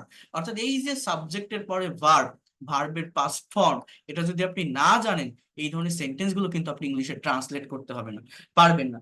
এবার বলছে যে তোমরা কখন বাড়ি ফিরেছিলে, এই সেন্টেন্সটার ইংলিশ কি? আগে WH ওয়ার্ড কখন, ইংরেজি হোয়েন। এবার কি কিন্তু পাস্ট টেন্স, তাহলে ডিড দিয়ে করতে হবে। When did you come back বলতে পারেন, কাম ব্যাক বলতে পারেন, অথবা RETURN রিটার্ন বলতে পারেন। When did you come back আর রিটার্ন হোম, এইটা আমার ভার্ব। এবার বলছে আমরা সন্ধ্যা 6টার দিকে আবার ট্রেনে করে ঢাকায় ফিরেছিলাম। তাহলে উই রিটার্ন ঢাকা, কি হবে? উই রিটার্ন টু ঢাকা, একটা প্লেসের আগে টু বসান। উই TURNED, দেখেন রিটার্ন এখানে কিন্তু ভার্বের সাথে ইডি দিচ্ছে, অর্থাৎ যেহেতু অ্যাফার্মেটিভ সেন্টেন্স পাস্ট ইনডিফিনিট টেন্সে, সেহেতু আমরা কি করতেছি, আমরা ভার্বের পাস্ট ফর্ম বসাচ্ছি। বাট এখানে নেগেটিভ বা ইন্ট্রোগেটিভে আমরা ডিড ব্যবহার করি বলে প্রেজেন্ট ফর্মটা ব্যবহার করি। বাট পাস্ট টেন্সের অ্যাফার্মেটিভে ভার্বের past form, we return to Dhaka, we return to Dhaka by train, by train at 6 p.m. at 6 p.m. in the evening, অর্থাৎ সন্ধ্যা 6টার দিকে আমরা ট্রেনে ঢাকায় ফিরেছিলাম, ট্রেনে করে। আহ এরপর কি বলছে দেখেন, তাহলে এই পর্যন্ত যত কনভারসেশন এই রাজু এবং মিনার ভিতরে, এগুলো কিন্তু পাস্ট টেন্স রিলেটেড ছিল, পাস্ট টেন্সের নেগেটিভ, অ্যাফার্মেটিভ বা ইন্ট্রোগেটিভ। এইবার দেখেন আমার টেন্সটা পরিবর্তন হয়ে যাচ্ছে। এবার বলছে তাহলে আগামীকাল কি তুমি আমার সঙ্গে দেখা করবে ঢাকাতে, এই সেন্টেন্সটার ইংরেজি কি? এটা কোন টেন্স? Future indefinite. তাহলে ইংলিশে আমরা কিভাবে বলবো আগামীকাল কি তুমি আমার সাথে ঢাকাতে দেখা করবে? অর্থাৎ will you meet, will you meet, তুমি কি দেখা, মিট মানে দেখা করা বা সাক্ষাৎ করা, will you meet with me in Dhaka tomorrow, will you meet with me in Dhaka tomorrow. এটা ফিউচার ইনডিফিনিট টেন্স। এই যে জিনিসগুলো দেখাচ্ছি না, এগুলো কিন্তু আমি এখনই করাই না, আমার পেইড কোর্সে যারা আসবেন আপনারা, এটা 1 মাস 1.5 মাস ভালোভাবে বেসিক গ্রামার, স্পোকেন থিংস এগুলো শেখানোর পর, বোঝানোর পর, তারপরে গিয়ে আমি আপনাদের কিন্তু এই বিষয়গুলো পড়াবো, বা এই বিষয়গুলো ডেভেলপ করাবো। ঠিক আছে? এবার মিনা বলছে হ্যাঁ অবশ্যই, ইয়েস অফকোর্স, তুমি কখন ফ্রি থাকবে আমাকে জানিও। দেখেন লেট মি নো, অন্যকে একটা জিনিস জানানো, when will you be free, বাংলাটা কি এখানে প্রথমে হচ্ছে আপনার ইয়েস অফকোর্স, অফকোর্স, অথবা আপনি বলতে পারেন সার্টেইনলি, সার্টেইনলি মানে অবশ্যই। এবার দেখেন আপনি এরকম বলতে পারেন যে প্লিজ, হ্যাঁ প্লিজ লেট মি নো, আমাকে জানাও, when will you be মানে কি? থাকা, কিন্তু বি এর দুইটা মিনিং কি বলছি আমি, বি ভার্ব দেখাইছি, হওয়া বা থাকা। তো when will you be free, তুমি কখন ফ্রি থাকবে আমাকে জানিও, এটা এখানে মেইন ভার্বটা কিন্তু বি। এটা কোন tense? Future indefinite tense. Will be থাকলেই যে ফিউচার কন্টিনিউয়াস হবে এরকম না। আজকে যে জিনিসগুলো শেখালাম সেইগুলোই কিন্তু এখানে আছে। দেখেন বলছে এখানে আর না আমা, আর সরি, আর জরুরি কোনো কাজ আছে কি আমার সাথে, অর্থাৎ ডু ইউ হ্যাভ, এখানে একটা সাবজেক্ট আনেন, do you have any emergency task with me, কি বলতে পারেন? ডু ইউ হ্যাভ, অর্থাৎ তোমার কি আছে, হ্যাভ ইউ না, কি বলবেন আপনারা? Do you have. আমি বারবার বলছি প্রেজেন্ট ইনডিফিনিট এগুলো, নট পারফেক্ট। তো হ্যাভ দিয়ে কোশ্চেন করবেন না, হ্যাভ দিয়ে নেগেটিভ করবেন না, ডু ডাজ ডিড এর ব্যবহার করবেন, অর্থাৎ প্রেজেন্ট টেন্স যেভাবে করতে হয়। So do you have any emergency, কোথায় লিখতেছি, any emergency task with me, or work with me, you can also say that. দেখছেন এই যে বাংলায় যে কোনো কিছু ভাবলেই সেটা আমি সঠিক টেন্স ধরে ইনস্ট্যান্টলি ইংলিশে লিখতে পারছি বা বলতে পারছি, এইটা আপনাকে শিখতে হবে। এইটা আপনি অ্যাটলিস্ট আপনি বিশ্বাস করতে পারবেন না, এটা তো আমি একটা দেখাচ্ছি, আপনি যদি একটা না 10টা কনভারসেশন এভাবে প্র্যাকটিস করতে পারেন, within very short time you will be expert and fluent in this language. বলছে তেমন জরুরি কোনো কাজ নেই, কিন্তু তোমাকে নিয়ে একটু শপিং এ যেতে চাই, তুমি কি আমার সাথে যাবে? So you can say that there is no so much important tasks, but I would like to go shopping with you. Will you go with me? কি বলতে পারেন? দেখেন এই যে I would like, আমি চাই, would like to এর ব্যবহার করবেন, want এর ব্যবহার করবেন না। want একটা informal word, would like to formal word, politeness এর সাথে কথা বলা বোঝায়। So I would like to go with you। এরপর কি কোথায় যাবে?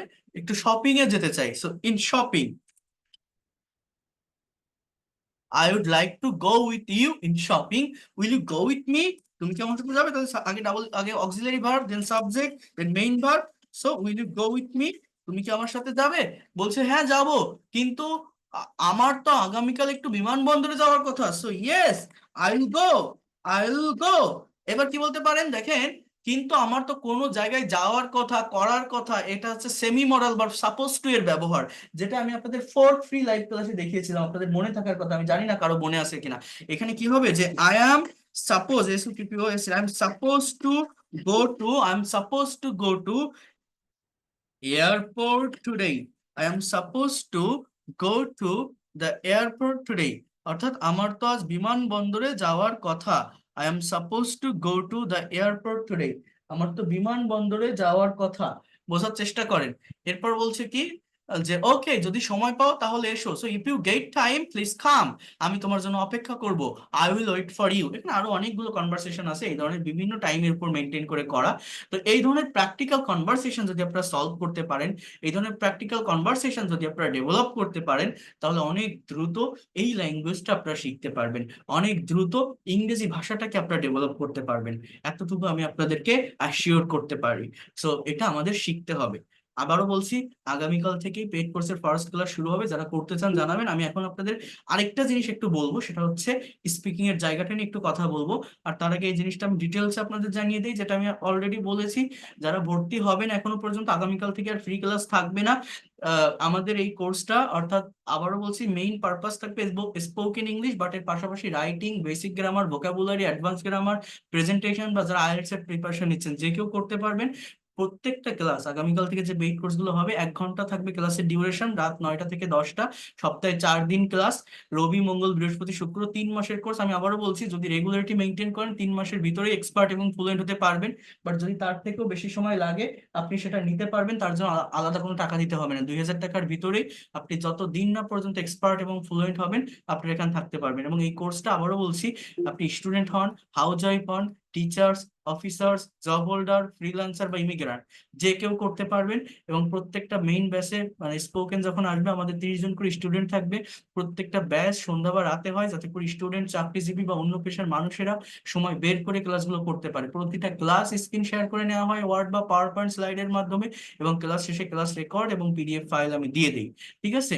অর্থাৎ প্রিমিয়াম ক্লাসের রেকর্ডগুলোর পিডিএফ ফাইল আপনারা পেয়ে যাবেন। আর আপনি যতই দুর্বল থাকেন, একদম বেসিক লেভেলে থাকলে, একদম ইলিটারেট বা অশিক্ষিত থাকলেও, যদি আপনার মনে প্রাণে ইংরেজি ভাষাটা শেখার ইচ্ছা থাকে, যদি মনে করেন আপনি অনেক বেশি দুর্বল, তাও এটা শিখতে পারবেন। এবং আগামীকাল থেকে শুরু করবেন, তাহলে একদম প্রথম থেকে ধারাবাহিকভাবে আপনি শিখতে পারবেন। তাহলে সমস্যা হবে না। কারণ যেটা বারবার বলছি, এই ল্যাঙ্গুয়েজ একটা চেইন অফ কমান্ড মেনটেন করে। বিভিন্ন জায়গা থেকে শিখতে থাকলে বা দেখতে থাকলে আপনার দিন, মাস, বছর যেতে থাকবে, আপনিও শিখে যাবেন। বাট ওই শেখাটা শেষ নামাতে পারবেন না, ডেভেলপ করতে পারবেন না। বাট একটা মেন্টরের অধীনে থেকে ধারাবাহিকভাবে এগোতে পারলে দ্রুত ডেভেলপ করা যায়, ল্যাঙ্গুয়েজটাকে নিজের একটা অ্যাসেট বা সম্পদ হিসেবে নেওয়া যায়।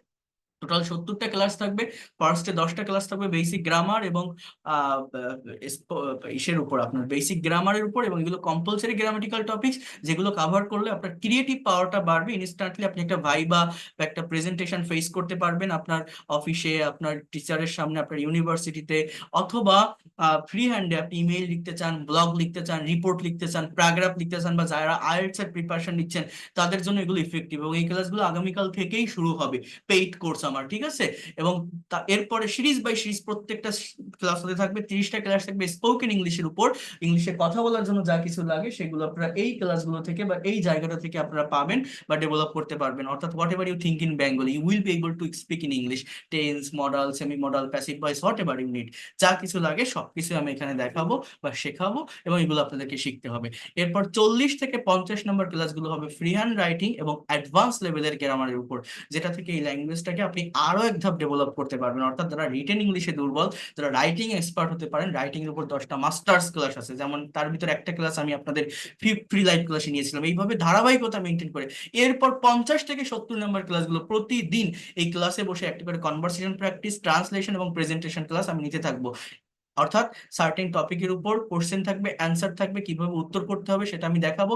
আপনারা নিজের মতো করে স্পিকিং করবেন, ল্যাঙ্গুয়েজ ক্লাব পাবেন, যেটা করালে within very short time, within 3 month আপনি পারবেনই পারবেন। কারণ এখানে আপনাকে দিয়ে কাজ করাবো আমার গাইডলাইনে রেখে। স্পিকিং ক্লাব পাবেন, টু ওয়ে কমিউনিকেশন পাবেন, কোনো কোশ্চেন থাকলে লাইভ ক্লাসে জিজ্ঞাসা করতে পারবেন আমাকে, অনেক ভালোভাবে ডেভেলপ করতে পারবেন আমার মেন্টরিং এর ভিতরে থেকে। Within 3 month you'll be expert and fluent in this language. যদি মনে করেন এই লোকটা পড়াতে পারে, বোঝাতে পারে বা শেখাতে পারে, আমি দ্রুত ডেভেলপ করতে চাই, আমি কোর্সটা করতে চাই, আমি এতটুকু বলতে পারি আপনি আসেন, আমি আমার ফুল রেসপন্সিবিলিটি নিয়ে পড়াবো এবং খুব কম সময়ের ভিতর খুব ভালোভাবে ল্যাঙ্গুয়েজটাকে ডেভেলপ করতে পারবেন। আর যে কোনো বয়সের যে কেউই করতে পারবেন, ইভেন আপনি যত দুর্বল হন না কেন, যদি আগামীকাল থেকেই শুরু করেন তাহলে ফার্স্ট থেকে করতে পারবেন এবং বুঝতে পারবেন সবকিছু ধারাবাহিকভাবে, ঠিক আছে? এরপর হচ্ছে 2,000 টাকা কোর্স ফি, আবারও বলছি 1,000 টাকা অ্যাডভান্স করে ক্লাস শুরু করতে পারবেন। যারা পারবেন একবারে 2,000 টাকা দিয়ে দিবেন, তাহলে আর কোনো ঝামেলা থাকবে না। এবং এই এই নাম্বারেই সেন্ড মানি করবেন। সেন্ড মানি করার পরে এই নাম্বারে স্ক্রিনশট বা লাস্ট ডিজিট জানালে আমি অ্যাড করে নিব আপনাদের পেইড কোর্সে। আগামীকাল রাত 9টা থেকে ক্লাস শুরু করবেন এবং আপনাদের একটা আইডি কার্ড দিব, আপনার একটা আইডেন্টিটি থাকবে যে আপনি আমার ব্যাচের স্টুডেন্ট, এবং আমার এই বইগুলো আমি সেন্ড করে দিব আপনাদের, এগুলো কাছে রাখবেন এবং রেগুলার হইতে লাইভ ক্লাস করবেন। যদি কোনো ক্লাস মিস করেন, আমি আবারও বলছি প্রত্যেকটা ক্লাসের রেকর্ড থাকবে, পিডিএফ ফাইল থাকবে, আপনি আবার সেগুলো দেখে নিতে পারবেন, ঠিক আছে? তো এটা যারা করতে চান তারা জানাবেন, এই নাম্বারটা নিয়ে রাখেন। আর সেন্ড মানি করে আজকেও ভর্তি হতে পারেন, এখনো সেন্ড মানি করে জানালে আমি পেড কোর্সে অ্যাড করে নিব আপনাদের। আমার এখন আরেকটা ব্যাচের ক্লাস নিতে হবে, তো আপনারা আমাকে একটু কনফার্ম করেন। আর আজকে যে ক্লাসটা আমি দেখালাম এই ক্লাসের রেকর্ড এবং পিডিএফ ফাইল আমি পাঠিয়ে দিব। So if you have any question you can ask me right now. যদি আপনাদের এই বিষয়ে কোনো কোশ্চেন থাকে আপনারা করতে পারেন, ঠিক আছে? কোনো কোশ্চেন আছে? Do you have any question? না স্যার। জি স্যার, আপনাদের বই থেকে আমরা পেতে পারি?